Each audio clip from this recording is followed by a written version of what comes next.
اللهم إني أسألك علما نافعا.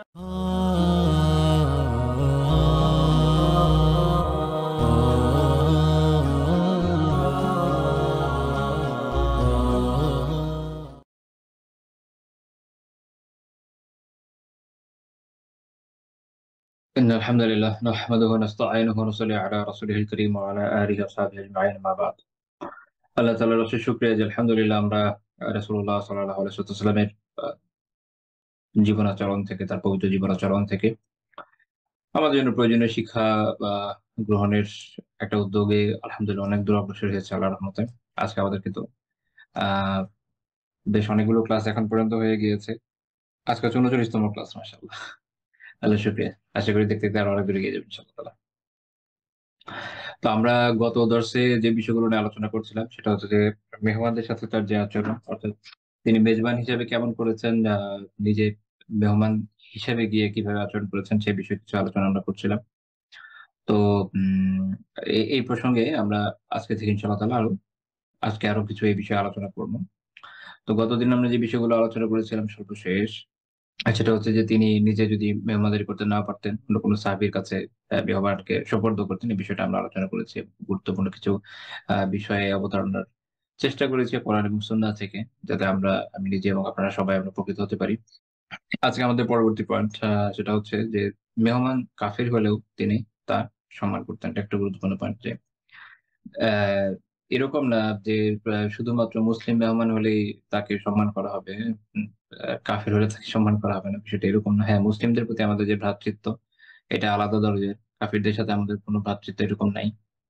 আমাদের উখওয়াহ বা ভ্রাতৃত্ব হলো মূলত মুসলিমদের সাথে। বাট একজন মানুষ হিসাবে কাফেররাও সুব্যবহার পেতে পারে আমাদের থেকে। এবং আপনি যদি দেখেন যে মুসলিমরা শুরুর সময় থেকেই কুফফারদের সাথে আ জিহাদের ময়দানে একরকম ব্যবহার তো করেছেই। সেটা স্বাভাবিক এই যুদ্ধের ময়দানে যেমন হওয়ার কথা। এবং অন্যান্য বিভিন্ন ক্ষেত্রেও বেশ কিছু বিষয় আছে যেখানে তাদেরকে ওইভাবে সম্মান দেওয়া হয়নি। খুব স্বাভাবিক। কারণ ওই সম্মান পাওয়ার যে যোগ্যতা সেটা তারা অর্জন করেনি। সেটা হচ্ছে তাওহীদ।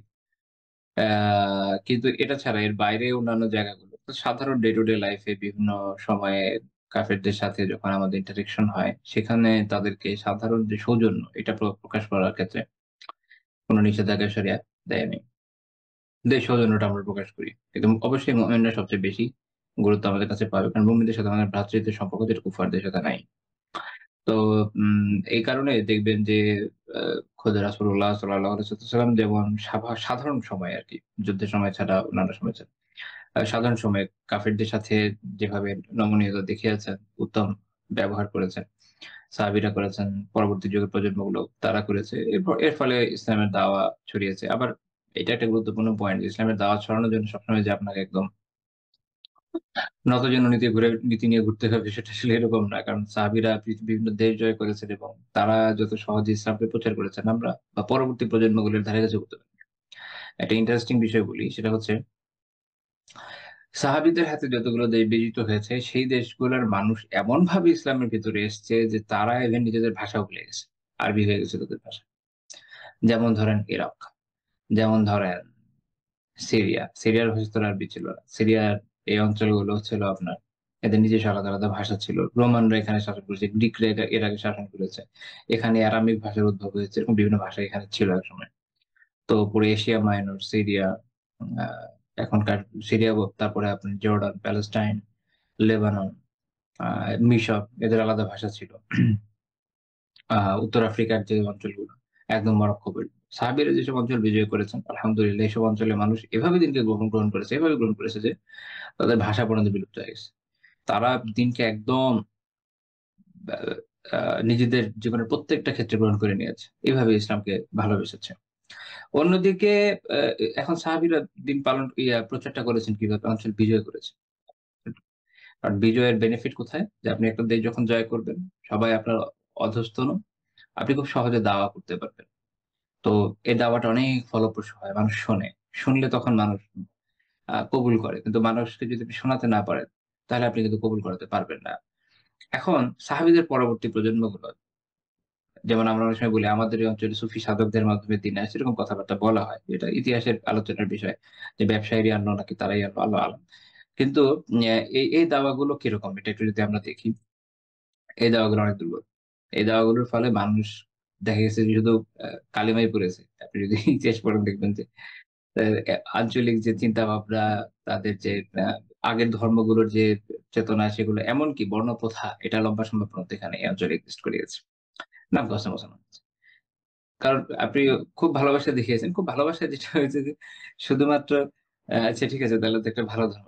ঠিক আছে গ্রহণ করি এটুকুই। কিন্তু দিনের যে মূল এসেন্স এটা আপনি তো তার সামনে উপস্থাপনই করতে পারেন নাই। সাহসী হয় নাই আপনার। এরকম যখন হয় মানুষের তখন সে দাওয়া নিয়ে দুর্বল হয়। এবং এই ধরনের দাওয়া থেকে যারা দিনে আসে, ইসলাম গ্রহণও করে, তাদের ইসলাম গ্রহণটা অনেক ক্ষেত্রে অনেক দুর্বল হয়। এবং এটা অনেকের ক্ষেত্রে আপনি দেখবেন। আমি একটা কথা বলি। ওয়েস্টে অনেক ভদ্রলোক আছেন যারা আপনার ইসলাম কবুল করেছেন আলহামদুলিল্লাহ এর পরে এলম চর্চা করেছেন। আ বিভিন্ন একাডেমিক্যাল পজিশনেও আছেন।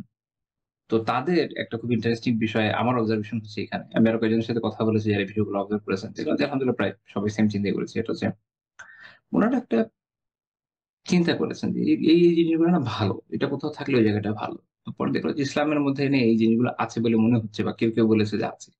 তো তখন তারা ইসলামকে গ্রহণ করেছেন। পরে যখন তারা ইসলামিক টেক্সট গুলো পড়তে গেছেন, পড়েছেন ওই দৃষ্টিকোণ থেকে। কোন কারণে যদি এটা না মিলে, ওটাকে টেনে টুনে নিজেদের যে চিন্তা ওটার সাথে মেলানোর চেষ্টা করেছে। তো এই জন্য দুর্বল হয়। এবং যারা এই ধরনের চিন্তার মাধ্যমে দিনে আসে, তাদের সমস্যা হচ্ছে যে তারা যখন এটার খিলাফ কিছু পেয়ে যায়, তখন দিনের প্রতি তাদের আস্থা হারিয়ে যায়। তো যাই হোক যে প্রসঙ্গে আমি বলছিলাম সেটা হচ্ছে যে তো কাজেই কাফেরদের সাথে সাধারণ সৌজন্যের কোনো সমস্যা নাই। এদের মানে কখনোই এটা হতে পারে না যে আমরা আমাদের দিনকে স্যাক্রিফাইস করব যেটা অনেকে করে ফেলে। এটার আসলে কোন বেনিফিট নাই। আমি ইতিহাসে বললাম এটার জন্য যেটা হচ্ছে হিস্টোরিক্যাল ফ্যাক্ট। এটা কেউ ডিনাই ইনশাআল্লাহ করতে পারবে না। এদিক ওদিক নিতে পারবে কিন্তু ডিনায়েবল না। যে সাহাবীদের যে দাওয়া সেটা আপনাদের কাছে অনেকের কাছে মনে হতে পারে যেটার মধ্যে সুফি সাধকদের সেই ভালোবাসা, পেয়ার, মহব্বত নেই। কিন্তু সেটা এত ইফেক্টিভ ছিল যেসব সাধকদের লাখ, লাখ লোকের দাওয়া এর ধারে কাছে যায়নি। অ্যা এটা হচ্ছে বোঝার বিষয়। এর কারণ হচ্ছে দিন এস ইট ইস। আপনি যখন এটা প্রচার করবেন ওটা যদি কেউ অ্যাকসেপ্ট করে সে আসলে দিনকে অ্যাকসেপ্ট করেছে। আর যদি সেটা আপনি গোপন-টোপন করে নিজের মতো করে আরেকজনকে কনভিন্স করানোর জন্য এনি হাউ একটা কিছু প্রচার করেন, আপনি আসলে আপনার নিজস্ব একটা নাজিরা, নিজস্ব একটা দৃষ্টিভঙ্গিকে প্রচার করেছেন মাত্র। তো ফলে এই জিনিসটা স্থিতিশীলতা লাভ করে না। আসেন আমাদের মূল আলোচনায় আবার ব্যাক করি। তাহলে যেটা বলছিলাম যে স্বাভাবিক অবস্থায় কাফিরদের সাথে সৌজন্য প্রদর্শনের কোনো সমস্যা নাই। আবু হুরায়রা রাদিয়াল্লাহু আনহু বর্ণনা করেছেন সহিহ মুসলিম হাদিস ২৬৩ নম্বর হাদিস। যে একবার যেটা হলো যে আন্না রাসূলুল্লাহ সাল্লাল্লাহু আলাইহি ওয়াসাল্লাম দাফাহু যায়ফ ওয়া হুয়া কাফির। আল্লাহ রাসূলের কাছে একবার একজন মেহমান আসলেন, তিনি কাফের ছিলেন। ওই তখন ইসলাম কবুল করেননি। এখন আল্লাহ রাসূল কি বললেন? ফা ফাআমারা লাহু রাসূলুল্লাহ সাল্লাল্লাহু আলাইহি ওয়াসাল্লাম বিশাহ।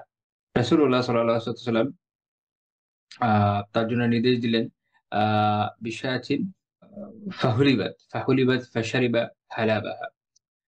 আল্লাহ রাসূল তাকে নির্দেশ দিলেন যে তার জন্য একটা ছাগলের দুধ দহন করতে। তাকে ওখান থেকে দুধ পান করাবে। আমরা বিভিন্ন সময় দেখেছি যে অনেক সাহাবীর ক্ষেত্রে এরকম আমরা দেখেছি যে মেহমানরা গেলে কি করেন?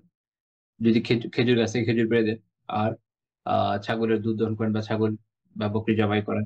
এটা আলহামদুলিল্লাহ এটা খুব চমৎকার বিষয়। যখন আপনার ঘরে এরকম বিষয় থাকবে, জিনিসপত্র থাকবে। আমরা যেমন ছোট সময় দেখেছি যে আম উপজেলার পর্যায়ে বা মফস্বল অঞ্চলগুলোতে মানুষের বা গ্রামে মানুষের ঘরের মধ্যে মানুষ কবুতর পালতো, মুরগি পালতো। আ কেউ গরু পালতো। আ কিন্তু এটা না হলে তো মুরগি কিন্তু আমি দেখেছি যে খুব মোস্ট কমন ছিল সবার মুরগি। তো কেউ আসলো নিজেদের মুরগি জবাই করলো, খাইয়ে দিল। এটা একটা চমৎকার বিষয় ছিল আসলে। যে নিজেদের পালিত জিনিস দিয়ে মেহমানদারি করা। আমরা পরে দেখব যেটা ইব্রাহিম আলাইহিস সালাম এই কাজ করেছেন। এটা তার একটা আদর্শের মধ্যে পড়ে। তো এখন তো আমাদের মধ্যে আ অনেকটাই এই জিনিসটা বিলুপ্তির পথে। এমনকি গ্রাম অঞ্চলেও দেখা যায় যে মানুষ এখন ফার্মের মুরগির দিকে অনেক বেশি ঝুঁকে গেছে। আ আমার কাছে মনে হয় যে এই যে প্রাকৃতিক বিষয়গুলো অর্থাৎ যথাসম্ভব ন্যাচারাল এর সাথে যুক্ত থাকা একদম এই সুপারফিশিয়াল যত জিনিস আছে ফিড-টিড খাওয়ানো-টাওয়ানো এর থেকে যত বেশি দূরে থাকা যায় আশা করি তত ভালো। তো তারপরে যেটা হলো যে উনি তো এক ছাগলের দুধ খেলেন। তারপর আরেকটাও খেলেন। এইভাবে সব মিলে কি হলো? হাত্তা শারিবা হিলাবা সাবঈ শিয়া। ৭ টা ছাগলের দুধ উনি খেয়ে ফেললেন। সুবহানাল্লাহ। মানে এত ক্ষুধা লেগেছে, খেয়েই যাচ্ছে। তো ওই দিনটা ওভাবে পার হলো। তো পরের দিন উনি ইসলাম কবুল করলেন আলহামদুলিল্লাহ। তো আল্লাহু আলাম যে রাসূলুল্লাহ সাল্লাল্লাহু আলাইহি ওয়াসাল্লামের সাথে এই সময়টা কাটিয়ে তার সৌন্দর্য দেখে, তার আদর্শ দেখে, তার দিন দেখে, তার মেহমানদারি দেখে সবকিছু থেকে হয়তো উনি ইমপ্রেসড হয়ে থাকবেন। আমরা এরকম অনেক জায়গায় দেখেছি। অনেকের ইসলাম গ্রহণের গল্প আপনারা দেখবেন। যে রাসূলুল্লাহ সাল্লাল্লাহু আলাইহি ওয়াসাল্লামকে দেখে কারো মনে হয়েছে যে এমন ব্যক্তি উনি যে ইনি তো নিশ্চয়ই মিথ্যা বলতে পারেন না। উনার চেহারায় বোঝা যায়। এই কারণে কেউ ইসলাম কবুল করেছেন। কেউ উনার মেহমানদারি দেখে করেছেন, কেউ উনার আ বদান্যতা, উদারতা দেখে করেছেন।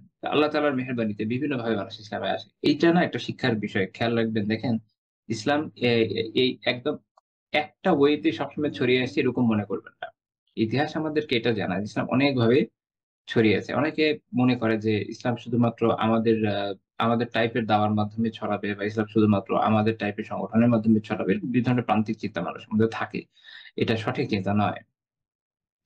ইসলামকে আল্লাহ তাআলা অনেকভাবে ছড়িয়েছেন।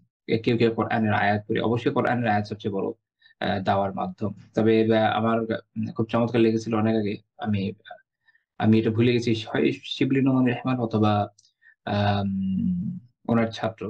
যাই হোক উনাদের ২ জনের কোন একজন লেখায় পড়েছিল। খুব চমৎকার একটা কথা বলেছেন যে আসলে ইসলামের সবচেয়ে বড় প্রমাণ কি? এখন আমরা খুঁজতে গেলে সবার আগে কি খুঁজবো? আমরা বলব যে হ্যাঁ, ইসলামের সবচেয়ে বড় প্রমাণ তো কোরআন। ডেফিনিটলি। বাট আসলে কি মানে কোরআনই সবচেয়ে বড় প্রমাণ? তো উনার কথা ছিল এখানে যে আসলে সবচেয়ে বড় প্রমাণ হচ্ছে রাসূলুল্লাহ সাল্লাল্লাহু আলাইহি ওয়াসাল্লামের ব্যক্তিত্ব। উনি। এটা একটু অদ্ভুত লাগতে পারে কেন? এটা দেখেন যে কোরআন তো আল্লাহ রাসূল নিয়ে এসেছেন। যিনি বাণী বাহক তার প্রতি যদি আপনার আস্থা না থাকে আপনি বাণীর উপর বিশ্বাস করবেন কিভাবে? মানে ওটা হচ্ছে উনার লজিক। তো কাজেই সবার আগে মানুষকে দেখতে হয় আল্লাহ রাসূলকে। আর এই কারণে আপনি দেখবেন যে ওরিয়েন্টালিস্টরা ডিফেম করার চেষ্টা করে সবার আগে কাকে? আল্লাহ রাসূল। তারা অন্তত ১০০-২০০ বছর পর্যন্ত তাকে ডিফেম করার চেষ্টা করেছে। পরে যখন দেখছে সুবিধা হচ্ছে না তখন দিনের অন্যান্য বিষয়ের উপর অ্যাটাক শুরু করেছে। বাট তাদের ইনিশিয়াল স্টেজে কাজ ছিল এটাই। রাসূলুল্লাহ সাল্লাল্লাহু আলাইহি ওয়াসাল্লামের চরিত্রকে, তার দাওয়াকে, তার চিন্তা চেতনাকে এবং বিভিন্ন বিষয়কে প্রশ্নবিদ্ধ করার চেষ্টা করছে তারা। কারণ যেকোনো আ বার্তা, যিনি বার্তাবাহক, তিনি কেমন বা তিনি কতটুকু নির্ভরযোগ্য এর উপর ওই বার্তাটা আপনি দেখবেন কি দেখবেন না অনেক ক্ষেত্রে এটা নির্ভর করে। তো এটা যেকোনো ক্ষেত্রেই প্রযোজ্য। যেকোনো ক্ষেত্রে প্রযোজ্য। যেমন কথার কথা আপনার কাছে যদি একদম ফর এক্সাম্পল আপনার কাছে আ দেশের রাষ্ট্রীয় একদম সবচেয়ে গুরুত্বপূর্ণ পজিশন থেকে সরকার প্রধানের পক্ষ থেকে এরকম কারো কাছ থেকে কোনো একটা চিঠি আপনার কাছে বা কোনো একটা দাওয়াতনামা কিছু একটা আপনার কাছে আসবে। হঠাৎ করে আপনি দরজা খুললেন, দরজা নক হলো, আপনি দরজা খুললেন। দেখলেন এলাকার একটা ভিখারি বা যেকোনো মানুষ যাকে আপনি অবশ্যই আস্থার মধ্যে নিবেন না। অথবা এলাকার এমন কোন নেতা যে খুব বেশি সুবিধাজনক লোক না এবং তার এর ওর থেকে টাকা খাওয়ার এই অনেক কাজের প্রবণতা আছে। তো এরকম একজন নিতান্ত অনির্ভরযোগ্য লোক, যেকোনো লোক হইতে পারে। যেকোনো ক্যাটেগরির। সে এসে আপনাকে এটা জানাচ্ছে এবং তার কাছে এমন কোন গুরুত্বপূর্ণ এভিডেন্স ও সে আপনাকে দেখাতে পারছে না বা যদি দেখায়ও ধরেন একদম সিল সাপোর্ট সহ বাট আপনি কিন্তু এটা আস্থায় নিতে পারবেন না। আপনার কাছে মনে হয় যে কোন হইতে পারে, এটা একটা স্প্যাম হইতে পারে, প্র্যাঙ্ক হইতে পারে। অন দ্যা আদার হ্যান্ড যদি একদম থরো লাইনে একদম গুরুত্বপূর্ণ পজিশনের একজন ব্যক্তি আসলে আপনার কাছে আসে, সরকারি গাড়ি থাকায়, তারপর আপনার কাছে এটা দেয়। আপনি অ্যাকসেপ্ট করে নেবেন। বুঝছেন যে এটা সিরিয়াস ইস্যু। অর্থাৎ বাণী বাহক, তার পদ, পজিশন, তার অ্যাটিটিউড অনেক কিছু খুব গুরুত্বপূর্ণ। তারপর না আপনি বাণীটার দিকে দেখবেন। ফার্স্ট এট এ গ্ল্যান্স আপনি আগে দেখবেন কি? আপনি দেখবেন হচ্ছে বাণী বাহককে। তো উনার কথা ছিল এখানে যে আল্লাহ রাসূল সাল্লাল্লাহু আলাইহি ওয়াসাল্লাম হচ্ছেন দ্বীনের আসলে সবচেয়ে বড় প্রমাণ। উনার ব্যক্তিত্ব। আল্লাহ তাআলা এজন্যই উনাকে আমাদের উসওয়ায়ে হাসানা বানিয়েছেন যে সর্বোত্তম আদর্শ উনি। সবার আগে আমরা তো আসলে উনাকে দেখছি। উনাকে দেখছি, উনার জীবনী দেখছি, জানছি যে হ্যাঁ, উনি আসলে এমন একজন মানুষ যিনি অবশ্যই মিথ্যা বলতে পারেন না। তারপর আমরা তার আনা বাণীটা দেখছি। আচ্ছা বাণী হচ্ছে এই। তো বাণীটা যখন দেখছি তো আলহামদুলিল্লাহ আমরা বাণী দেখে আরো বেশি কনভিন্সড হচ্ছি। আমাদের ঈমান আরো শক্তিশালী হচ্ছে। বা যার মধ্যে ঈমান নাই সে আরো মনে করছে যে আচ্ছা এরকম বাণী তো অসাধারণ বাণী। এটা তো আল্লাহ ছাড়া আর কারো হতে পারে না। তো বাণী বাহক এরকম আলাদা দরজায়, বাণীও এরকম, তারপরে মানুষ দিনের দিকে আসলে আসে। তো এটা হচ্ছে ওনার একটা লজিক। তো আমি যে পয়েন্ট বলতে এখানে আসছিলাম সেটা হচ্ছে যে, এই যে দিন প্রচারের ক্ষেত্রে আমি বলছিলাম যে উত্তম আদর্শ আ মানে যতগুলো মাধ্যম হয়, এর মধ্যে একটা তো এটাও আল্লাহ রাসূল সাল্লাল্লাহু আলাইহি ওয়াসাল্লামের যে সিরাত, তার সূরাত, তার জীবনাচরণ, তিনি দেখতে যেমন ছিলেন। ইভেন এটা একটা দাওয়া হয়েছে। অনেকে তাকে দেখে দিনকে কবুল করেছেন। অনেকে তার আচরণ থেকে কবুল করেছেন, সৌজন্য থেকে, বদান্যতা থেকে, এগুলো থেকে কবুল করেছেন এবং আ এর পাশাপাশি যেমন হয়েছে যে অনেককে উনি কোরআন শুনিয়েছেন। আমরা বিভিন্ন সময় দেখেছি মক্কাতে উনি শুনিয়েছেন, অন্যান্য জায়গায় শুনিয়েছেন। মানুষ এগুলোকে কবুল করে নিয়েছে। কখনো, কখনো কোনো অঞ্চল জয় হয়ে গিয়েছে। মানুষ যেহেতু তাদের অধস্তন হয়ে গিয়েছে, এই কারণেও কবুল করেছে। বিভিন্নভাবে মানুষ কবুল করেছে। আত্মীয়তার সূত্রে কবুল করেছে, এরকম ঘটনা আছে। তো তার মানে হচ্ছে যে দিন কিন্তু আসলে একটা ভাবেই বা একটা ওয়েতেই ছড়াবে এরকম না। বৈধ যেকোনো পন্থাতেই দিনকে প্রচার করা যেতে পারে এবং দিন আসলে অনেকভাবে ছড়িয়ে যায়। তো এইটা হচ্ছে মূল কথা যে এমন আমরা মনে না করি যে আ একটা নির্দিষ্ট দল, সংগঠন, দাওয়া, জামাত যেকোনো কিছুই হোক, তাদের মাধ্যমে শুধুমাত্র দিন ছড়াইতে হবে। এটা আমাদের একটা সংকীর্ণ চিন্তাধারা। আগেও কখনো হয়নি, এখনো হচ্ছে না, ভবিষ্যতেও হবে না। কিন্তু মানুষের মধ্যে সংকীর্ণতা থাকে। এটা খেয়াল রাখা জরুরি। আমি যেটা বলছিলাম যে তাহলে ইনি হতে পারে যে আল্লাহ রাসূলের আতিথেয়তা দেখে, উনার আমল দেখে ওই সময়টায় তার যে সৌজন্য এগুলো সব দেখে এবং ইসলামের অন্যান্য বিষয় জেনে আলহামদুলিল্লাহ দিনকে কবুল করেন। আচ্ছা, কবুল করার পরে কি হলো? এটা ইন্টারেস্টিং বিষয়। তো পরের দিন রাসূলুল্লাহ সাল্লাল্লাহু আলাইহি ওয়াসাল্লাম আবার তাকে এরকম ছাগলের দুধ পান করাতে নির্দেশ দিলেন। এখন উনি আর ওই একটা যখন দেওয়া হলো, উনি একটা পান করলেন এবং এরপরে যেটা হলো, এইটাও উনি পুরোপুরি একদম পেট ভরে মানে অনেক খেয়ে ফেলবেন এটা উনি পারেননি। উনি ১ম ছাগলের যে দুধটা দেওয়া হলো, উনি এটা পান করলেন। তারপরে আরেকটা যখন দেওয়া হলো, উনি আর পান করতে পারলেন না। উনি ওই একবারই উনার পেট ভরে গেছে। আর পান করতে পারছেন না। তখন আল্লাহ রাসূল বললেন, খুব গুরুত্বপূর্ণ একটা হাদিস। উনি বললেন যে, "আল মুমিনু ইয়াশরাবু ফি মিআ ওয়াহিদ।" মুমিন হচ্ছে এক পেটে খায় বা এক অন্ত্রে খাবার গ্রহণ করে। ওয়াল কাফিরু ইয়াশরাবু ফি সাবআতি আমআ। আর কাফের হচ্ছে ৭ পেটে খায় বা ৭ অন্ত্রে খাবার গ্রহণ করে। আচ্ছা, এইটার মানে কি? এটার মানে হচ্ছে এটা নিয়ে আলেমরা অনেক আলোচনা করেছেন। ইমাম আবুল ওয়ালিদ আল বাজি রাহিমাহুল্লাহ তাআলা মালিকি মাযহাবের অনেক বড় ইমাম ছিলেন। ওনার কিতাব হচ্ছে আল মুনতাকা শারহ মুওয়াত্তা। তো উনি এটাতে বেশ লম্বা চড়া আলোচনা করেছেন। তো আমি যদি খোলাসা বলি, একটা হচ্ছে দেখেন আ মুমিন আ বিসমিল্লাহ বলে খাবার গ্রহণ করে। কাফের বিসমিল্লাহ বলে খাবার গ্রহণ করে না। তো মুমিন যখন বিসমিল্লাহ বলে খাবার গ্রহণ করে, সে আল্লাহ তাআলার সন্তুষ্টির জন্য খায়। আ এবং এখানে শয়তানের কোনো ভাগ নাই। যেহেতু শয়তানের কোনো ভাগ নাই, তাই তার খাবারের মধ্যে বারাকা হয়। এবং এই বারাকার ফলে এবং শয়তান যেহেতু খেতে পারে না, সে অল্প তুষ্ট হয়। অল্পেই তার পেট ভরে যায়। আ আরেকটা বিষয় হচ্ছে যে মুমিন খাবার খায় হচ্ছে তার আম জীবনযাপনের জন্য। যেটা আমি এর আগে একবার বলেছিলাম।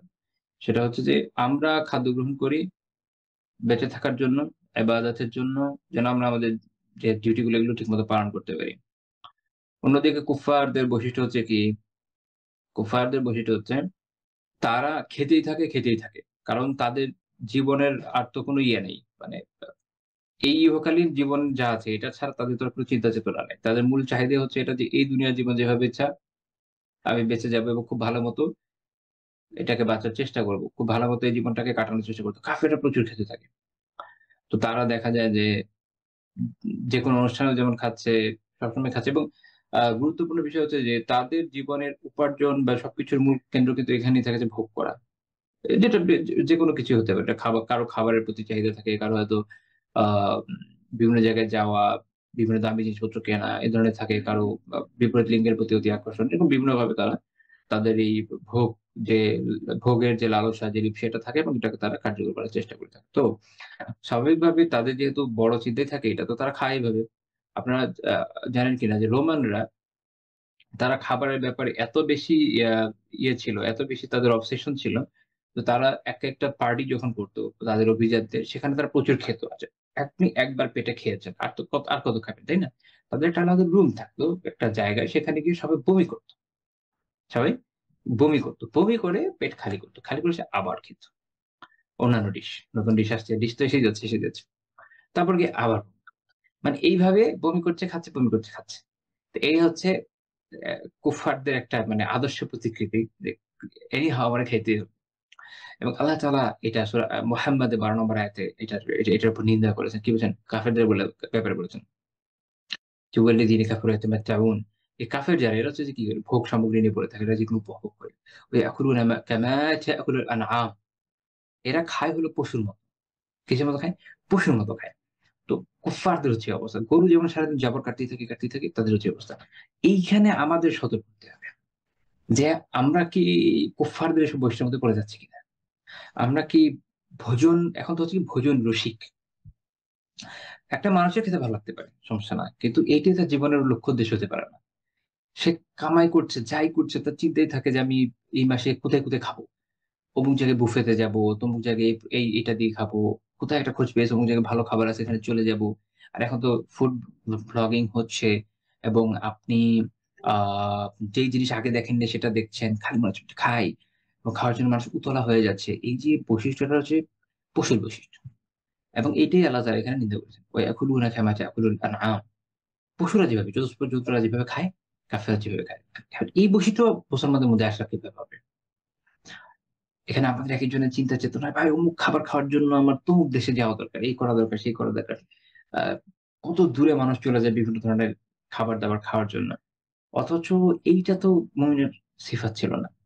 আপনি ভালো খাবার যদি হাতের নাগালে পান, খান। কাছাকাছি আছে, গিয়ে খান, সমস্যা নেই। আপনি অল্প খরচের মধ্যে আপনার যতটুকু পান খান। খাবার খেতে গিয়ে ঋণী হয়ে যাবেন। খাবার খেতে গিয়ে আহ অন্যান্য ডিউটি পালন করতে পারবেন না। খাবার খেতে গিয়ে অপচয় করবেন। এগুলো মুমিনের বৈশিষ্ট্য না। তো কাফেরদের এগুলো বৈশিষ্ট্য। কারণ যেহেতু তারা খাবারটাই তাদের জীবনের একটা বড় লক্ষ্য। ভোগের যত সামগ্রী আছে তার মধ্যে খাবার একটা গুরুত্বপূর্ণ বিষয়। তো তারা এটার জন্য এত কিছু করে। তারা দেখা যায় যে লাইক পাকিস্তানি পেশোয়ারি খাবে। এটার জন্য ধরেন ইউএস থেকে চলে আসছে। ওদের মানায়। মুসলমানদের কিভাবে মানাবে? আপনার তো দিনই ডিউটিস আছে। আপনি তো জান্নাতে অনন্তকাল থাকতে চান। সেইখানে প্রচুর পরিমাণ খাবার রয়েছে, মন যা চায় তাই খাবেন। ওখানে গিয়ে পেশোয়ারি খাবেন, সমস্যা কি? এই যে যাতায়াতের বিপুল পরিমাণ খরচ, এটা আপনি কেন এই ধরনের কাজে বহন করবেন? বরং আপনি এই টাকা দিয়ে দিনই কাজে খরচ করেন। মানুষকে কিতাব, যারা দরিদ্র মানুষ আছে বা ইভেন সাধারণ মানুষ, যারা ধনী মানুষ, তাদের দিতে কোনো সমস্যা নেই। নফল সাদাকা যে কাউকে করা যায়, অথবা হাদিয়া দিতে পারেন। মানুষকে ভালো ভালো কিতাব হাদিয়া দেন, দাওয়া করেন, প্রয়োজনে হজ উমরা করেন। কোন দরিদ্র ছাত্রের ব্যাপারে তার পড়াশোনার ব্যবস্থা করেন। কারো বিয়ে হচ্ছে না, হেল্প করেন। অনেক জায়গা আছে আপনি যেখানে মানুষকে হেল্প করতে পারেন। শীতকালে যে মানুষকে কাপড় চোপড় দেওয়ার বিষয় আছে, কত হসপিটালে কত মানুষ, কত আর্ত সেখানে রয়েছে, যারা আর্থিক অভাবের জন্য হয়তো সঠিকভাবে ট্রিটমেন্ট করতে পারছেন। এইসব জায়গায় ব্যয় করেন। তো খরচের জায়গার অভাব নেই। ওমর ইবনুল খাত্তাব রাদিয়াল্লাহু আনহু একটা কথা মনে পড়ে গেল। উনি একজন সাহাবীকে এরকম বলছেন যে, "মন যা চায় তাই খাবে?" মানে উনি গোশত কিনেছিলেন। তো ওমর রাদিয়াল্লাহু আনহু তখন জিজ্ঞেস করেছেন যে, "এটা কি গোশত?" যেহেতু মন চেয়েছে উনি এটা কিনেছেন। তো তিনি বলছিলেন তখন যে, "মন যা চায় তাই খাবে।" মানে মন চাইলেই খেয়ে যাবে কেন? আর নফসকে তো কন্ট্রোল করতে হবে। কিছু বিষয় ছাড় দিতে হবে। খেলাম না আমি, খেলাম না আমি এটা। সালাফদের অনেকের ঘটনা এরকম আছে যে হয়তো কারো একটা তরমুজ খেতে মন চেয়েছে গরমের সময়। তো উনি দাম জিজ্ঞেস করেন, "কত টাকা?" তো "এত টাকা হচ্ছে একটা তরমুজের দাম।" তো উনি এটা না খেয়ে এই টাকাটা সাদাকা করে দিলেন। "খাবো, জান্নাত থেকে খাবো।" শেষ। এই যে একটা মেন্টালিটি আমাদের থেকে সামষ্টিকভাবে হারিয়ে যাচ্ছে। সামষ্টিকভাবে বলছি। মানে যারা খুব সিনসিয়ারলি দিন পালন করছেন না তাদের কথা তো বাদই দিলাম। এমনকি যারা মনে করছেন যে তারা সিনসিয়ারলি দিন পালন করছেন, তাদের মধ্য থেকে এই ধরনের চিন্তা চেতনা এখন লোপ পেয়ে গিয়েছে বলা যায়, বিলুপ্তির পথে। হয়তো খুঁজলে খুব কম মানুষের মাঝে পাওয়া যেতে পারে। কিন্তু এটা মুমিনের সিফাত ছিল। এবং মুমিনের বৈশিষ্ট্য এমনই ছিল, যেটা আমি এতক্ষণ আলোচনা করলাম। তো যাই হোক, তো এইজন্য দেখা যায় যে কাফিররা তারা এরকম প্রচুর খায়। যেহেতু এটাই তাদের জীবনের একটা বড় চিন্তার বিষয়, খাবার এবং খাবার। আর মুমিনের নয়। আচ্ছা, আরেকটা বিষয় হচ্ছে, আগের হাদিস থেকে এটা একটা প্রশ্ন আসতে পারে যে তাহলে কি মুমিনরা যদি খেতে মানে ক্ষুধা লাগে, খাবার সামনে থাকে, ভালো খাবার থাকে, খাবে না খাবে? এতে কোনো সমস্যা নেই। এটা অন্যান্য হাদিস থেকে প্রমাণ আছে। প্রয়োজনীয় পরিমাণ সে খাবে। কোনো দিন আল্লাহ রাসূল অনেক খেয়েছেন, বিভিন্ন যখন দাওয়াতে গিয়েছে, এরকম কোনো সময় কম খাওয়া যেতে পারে। তো এটা নিয়মিত একটা অভ্যাস বানানোর বিষয় না। এটা হলো পয়েন্ট। নিয়মিত অভ্যাস কি হবে? যেটা আপনারা জানেন, খুব বিখ্যাত একটা হাদিস আছে। ১ ভাগ খাবেন, ১ ভাগ পানি দিয়ে ভরবেন, ১ ভাগ খালি রাখবেন। এটা যদি করতে পারেন, এটা হচ্ছে বেস্ট। আচ্ছা। তারপরে আসেন পরবর্তী পয়েন্টে যাই। অতিথির আচরণে কষ্ট পেলেও তিনি তাদেরকে বিদায় করতেন, লজ্জা পেতেন। আসলে অতিথিরা যখন বাসায় আসে, অনেক ক্ষেত্রে তারা এমন সব কাজকর্ম করে যেটাতে হয়তো আপনি কষ্ট পেতে পারেন। তো একজন শরীফ লোক, তার পক্ষে সবসময় এটা সম্ভব হয় না। যে অতিথিকে এই কারণে কি করে দেবে, বিদায় দিয়ে দেবে। এবং রাসূলুল্লাহ সাল্লাল্লাহু আলাইহি ওয়াসাল্লামের মধ্যে যে শারাফত, এটা তো সবার থেকে বেশি ছিল। এ বিষয়ে আমরা একটা ঘটনার আলোচনা করতে পারি। কোরআনের একটা আয়াত, সূরা আল আহজাবের ৫৩ নম্বর আয়াতে নাযিলের প্রেক্ষাপট। ইমাম আল ওয়াহিদি রাহিমাহুল্লাহ তাআলা তার কিতাব আসবাবুন নুজুলে এটা নিয়ে আলোচনা করেছেন। বলছেন যে অধিকাংশ মুফাসসিরিন এই ঘটনা যেটা আলোচনা করেছে এটার শানে নুজুল হিসাবে, সেটা হচ্ছে যে যায়েনব বিনত জাহাশ রাদিয়াল্লাহু তাআলা আনহার সাথে যখন আল্লাহ রাসূলের বিয়ে হয়ে গেল। তো খাবারের আয়োজন হয়ে গিয়েছে। এখন সবাই খেয়েছে। সবাই চলে যাওয়ার পরে আ যখন পাত্র সব উঠিয়ে নেওয়া হয়েছে, যে খাবার-দাবার শেষ, সবাই বের হয়ে গিয়েছে। ৩ জন রয়ে গিয়েছেন। ৩ জন রয়ে গিয়েছেন। ইমাম ওয়াহিদ রাহিমাহুল্লাহ বলছেন যে তারা কি করছেন? ইয়াতাহাদ্দাসুনা ফিল বাইত। তারা ওখানে বসে, বসে আড্ডা দিচ্ছেন। কথা বলছেন, বিভিন্ন বিষয়ে আলাপ আলোচনা করছেন। এবং অবস্থা এমন হলো যে আতফাউল মুকস, লম্বা সময় তারা এখানে রয়ে গেছে। এখন এখানে একটা বাড়ি যেখানে খাবারের দাওয়াত শেষ হয়ে গেছে। এবং একটা বিয়ে বাড়ি, আল্লাহ রাসূল সাল্লাল্লাহু আলাইহি ওয়াসাল্লামের যে ঘর, আসলে একটা করে ঘর ছিল। একজন স্ত্রীর সাথে যেই থাকার জায়গাটা, একটা করে ঘরই, জাস্ট ছোট্ট, খুবই ছোট্ট একটা করে ঘর। তো এখানে যদি তারা বের না হয়, উনারা কিভাবে আসে না থাকে? তো এই হচ্ছে সিচুয়েশন। তো তাদের এটার খেয়াল নাই। তো লম্বা সময় তারা এখানে ছিলেন। এতে আল্লাহ রাসূলের বেশ কষ্ট হয়। কিন্তু তিনি যেমন আনাস রাদিয়াল্লাহু আনহু বলছেন যে, "ওয়া কানা শাদীদুল হায়া।" তিনি ছিলেন প্রচন্ড লজ্জাশীল। যেহেতু প্রচন্ড লজ্জাশীল ছিলেন, তিনি তাদেরকে মুখ ফুটে বলতে পারেন নাই যে, "তোমরা বের হও। এটা কিন্তু ঠিক হচ্ছে না। এতক্ষণ ধরে আছো।" তো তখন আল্লাহ তাআলা সূরা আল আহজাবের আয়াত নাযিল করেন, "ইয়া আইয়ুহাল্লাযীনা আমানু, হে মুমিনরা, লা তাদখুলু বুয়ুতান নাবিয়্যি ইল্লা আন ইউ'যানা লাকুম ইলা তাআম গায়রা নাযিরিনা ইনাহ।" আল্লাহ তাআলা বলছেন যে, তোমরা নবীর ঘরসময়ে প্রবেশ করো না। একমাত্র তখন করো যদি তোমাদেরকে খাবারের অনুমতি দেওয়া হয়। এবং সেটা করতে হবে খাবারের প্রস্তুতির অপেক্ষা না করে। অর্থাৎ খাবার হবে, বইসা থেকে, এরকম না। খাবার হওয়ার পরে যদি ডাক দেয় তখন যাবে। ইযা দু'আইতুম ফাদখুলু ফাইযা তা'ইমতুম ফান্তাশিরু ওয়ালা মুস্তানিসিনা লিহাদিথ। আল্লাহ তাআলা বলছেন যে, যখন তোমাদেরকে এখন খাবার হয়ে গেছে, হওয়ার পরে বাড়িতে যদি বলা হয় যে, "আসো খাও।" আহ্বান করা যে, "যাও, খাও, ঢোকো, খাও।" খাবার যখন শেষ হয়ে যাবে, বের হয়ে ছড়িয়ে পড়ো। ওখানে বসে, বসে ক কথাবার্তায় লিপ্ত হয় না, আড্ডা দিও না। ইন্না যালিকুম কানা ইউযিন নাবিয়্যা ফায়াস্তাহয়ি মিনকুম। যে কারণ এই ধরনের কাজ নবীকে কষ্ট দেয়। কিন্তু তিনি তোমাদের থেকে হায়া করেন, লজ্জা করেন। ওয়াল্লাহু লা ইয়াস্তাহি মিনাল হক। আর আল্লাহ তাআলা সত্য প্রকাশে সংকোচ করেন না। তো এখান থেকে আমরা এই বিষয়টা দেখলাম যে রাসূলুল্লাহ সাল্লাল্লাহু আলাইহি ওয়াসাল্লাম মেহমানদের ক্ষেত্রে এই ধরনের লজ্জাশীল ছিলেন। ইমাম ইবনুল জাওযী রাহিমাহুল্লাহ তাআলা তার তাফসীর জাদুল মাসির, মানে খুব বিখ্যাত একটা তাফসীর। জাদুল মাসির খুব চমৎকার তাফসীর। অনেকগুলো তাফসীরের খোলাসা পাওয়া যায়। মানে অনেক সময় অনেক কিছু অনেক জায়গায় খুঁজে না পেলে জাদুল মাসিরে খুঁজে পাওয়া যায়। মানে আমি খুঁজে পাই বিভিন্ন সময়। আলহামদুলিল্লাহ। এটা বাংলা অনুবাদ হয় নাই। যদি কেউ করে ভালো করবে। তো যাই হোক, তো তিনি এখানে এটা ব্যাখ্যা করে বলছেন যে এই আয়াতের এটার অর্থ হচ্ছে ওযালিকা আন্নাহুম কানু ইয়াজলিসুন বা'দাল আকল ইয়াতাহাদাসুনা তাওয়ীলা। কারণ তারা খাবার পরে লম্বা সময় ওখানে বসে আড্ডা দিচ্ছিল। এবং এটা আল্লাহ রাসূলকে কষ্ট দিচ্ছিল। তো এবং তিনি যে তাদেরকে বলবেন যে, "কুমু, তোমরা উঠো", এটা বলতে তিনি লজ্জা পাচ্ছেন। ফাআল্লামাহুমুল্লাহ আল আদাব। তো আল্লাহ তাআলা তাদেরকে আদাবটা শিখাইয়া দিলেন। তাহলে এটা একটা আদাবের শিক্ষা। সেটা কি? এটা আম শুধু আল্লাহ রাসূলের ক্ষেত্রে না, সব ক্ষেত্রে প্রযোজ্য। সেটা হচ্ছে, যখন আপনি কোন জায়গায় কোন মেহমানের কাছে বা কোন মেজবানের কাছে যাবেন, খাবার-দাবার শেষ, বসে, বসে অহেতুক আড্ডাবাজি করার কোন প্রয়োজন নেই। খাওয়া শেষ, আলহামদুলিল্লাহ। এখন চলে আসার জন্য আপনি বলতে পারেন। বা যদি এমন হয় যে মেজবান নিজেই চায় যে থাকেন, অনেক সময় হয় কি মেজবান নিজেই চাইবে যে, "থাকেন, আসেন, একটু আড্ডা দেই।" তো তখন আড্ডা দেন, কোন সমস্যা নেই। কিন্তু এটা খেয়াল রাখা জরুরি যে তার কি অবস্থা, তার কোন কাজ থাকতে পারে। অনেক সময় চেহারা দেখে বোঝা যায় না, তখন জিজ্ঞেস করেন, কোন সমস্যা নাই যে, "ভাই, আপনার কোন কাজ আছে কিনা? তাহলে আমি চলে যাব।" অর্থাৎ বিষয়টা যথাসম্ভব আ স্বাভাবিক রাখার দরকার।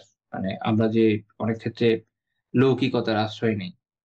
যে আমার নিজের অনেক জরুরত আছে, কিন্তু আমি উঠছি না, আমি বসেই আছি।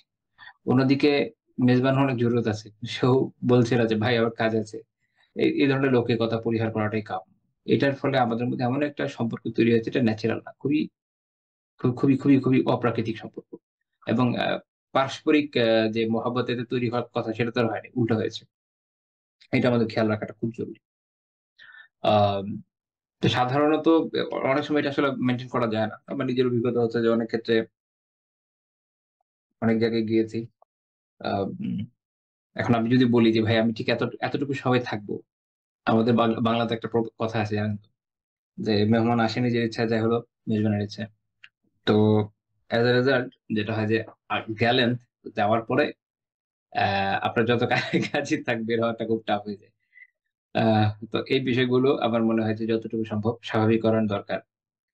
এখন এই ধরনের কথা যখন আমরা মানুষের বলবো, তখন আপনার অনেকের মনে হতে পারে যে এটা কি আমরা এখন অতিমাত্রায় বস্তুবাদী হয়ে গেলাম কিনা, অতিমাত্রায় ওয়েস্টার্ন চিন্তাধারা দ্বারা প্রভাবিত হয়ে গেলাম কিনা। এরকম না, আমাদের ফিকহের কিতাবাদিতে মুহাদ্দিসিনরা তাদের কিতাবাদিতে, ফকিহরা তাদের কিতাবাদিতে এগুলো নিয়ে লম্বা চড়া আলাপ আলোচনা করেছেন যে কোনটা আদাব কোনটা কি। তো দেখা গেছে কি যে সেই আদাব যেগুলা ইসলামী আদাবই আসলে ছিল, তাই এগুলোকে আমাদের মনে হয়ে গেছে যে এগুলো বেশি বস্তুবাদী আদাব। আসলে এটা সঠিক নয়, ইসলামী আদাব বলি সুন্দর আদাব, সঠিক আদাব। যাই হোক, পরের পার্টে আমরা যেতে পারি ইনশাআল্লাহ তাআলা। তো আমরা এটা নিয়ে আলোচনা করলাম। এরপর আমরা যে বিষয়টা নিয়ে আলোচনা করবো সেটা হলো রাসূলকে সাল্লাল্লাহু আলাইহি ওয়াসাল্লামের মেহমান হিসেবে আচরণের একটা দিক আমাদের সামনে চলে আসবে। তো তার আগে আমরা এটা বলি যে দাওয়াত যদি কেউ দেয়, এটা গ্রহণের বিধানের একটা আলাপ আলোচনা দরকার না? তো যে দাওয়াত দিলে এটার বিধান কি? সহিহ বুখারী মুসলিমের হাদিস আছে, যেটা রাসূলুল্লাহ সাল্লাল্লাহু আলাইহি ওয়াসাল্লাম বলেছেন যে হাক্কুল মুসলিম আলাল মুসলিমি খামস। একজন মুসলিমের উপর একজন মুসলিমের হক হলো পাঁচটা হক। তো এই জন্য এগুলোকে সাধারণত ওয়াজিব বলা হয়। এগুলো কি? রাদ্দুস সালাম, সালামের জবাব দেওয়া, কেউ সালাম দিয়েছে, ওয়ালাইকুম আসসালাম, ওয়াজিব। ওয়া ইআদাতুল মারিদ, অসুস্থকে দেখতে যাওয়া। ওয়া ইত্তিবাউল জানাইজ, জানাজার অনুসরণ করা। ওয়া ইজাবাতুদ দাওয়া, দাওয়াত কবুল করা। ওয়া তাশমিতুল আতিশ, আরেকটা হচ্ছে যে কেউ হাঁচি দিয়ে বলে আলহামদুলিল্লাহ, আপনার ইয়ারহামুকাল্লাহ বলবেন, এটা। তো এগুলো হচ্ছে একজন মুসলিমের উপর একজন মুসলিমের হক। সহিহ বুখারী মুসলিমের একটা হাদিসে আল্লাহ রাসূল বলেছেন যে ইযা দুইয়া আহাদুকুম ইলাল ওয়ালিমাহ ফালিয়াতিহা, যদি তোমাদেরকে কোনো ওয়ালিমাতে, বিয়ের দাওয়াতে আহ্বান করা, দাওয়াত দেওয়া হয়, তাহলে সেখানে তোমরা যাও। তো এইটার উপর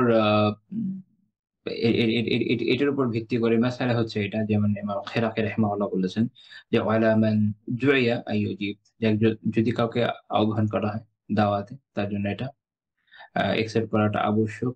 এখন কোন ধরনের দাওয়াত, এটা আমি ব্যাখ্যা করবো। সব দাওয়াতে ওয়াজিব না, সব দাওয়াত ওয়াজিব না। এটা বেসিক্যালি হচ্ছে যে বিয়ের দাওয়াতে যদি সেটা বৈধ হয়, বৈধ মানে পরিবেশ, ওখানে কোনো হারাম এইটাই নাই, তাহলে এটা নিয়ে একটু আলোচনা করবো, সেটা বোঝার দরকার আছে। ইবনে কুদামা রাহিমাহুল্লাহ মুগনিতে ইমাম ইবনে আব্দুল বার রাহিমাহুল্লাহ বক্তব্য উল্লেখ করেছেন যে লা খিলাফা ফি উজুবিল ইজাবা ইলাল ওয়ালিমা লিমান দুআ ইলাইহা ইয লাম ইয়াকুন ফিহা লাহু।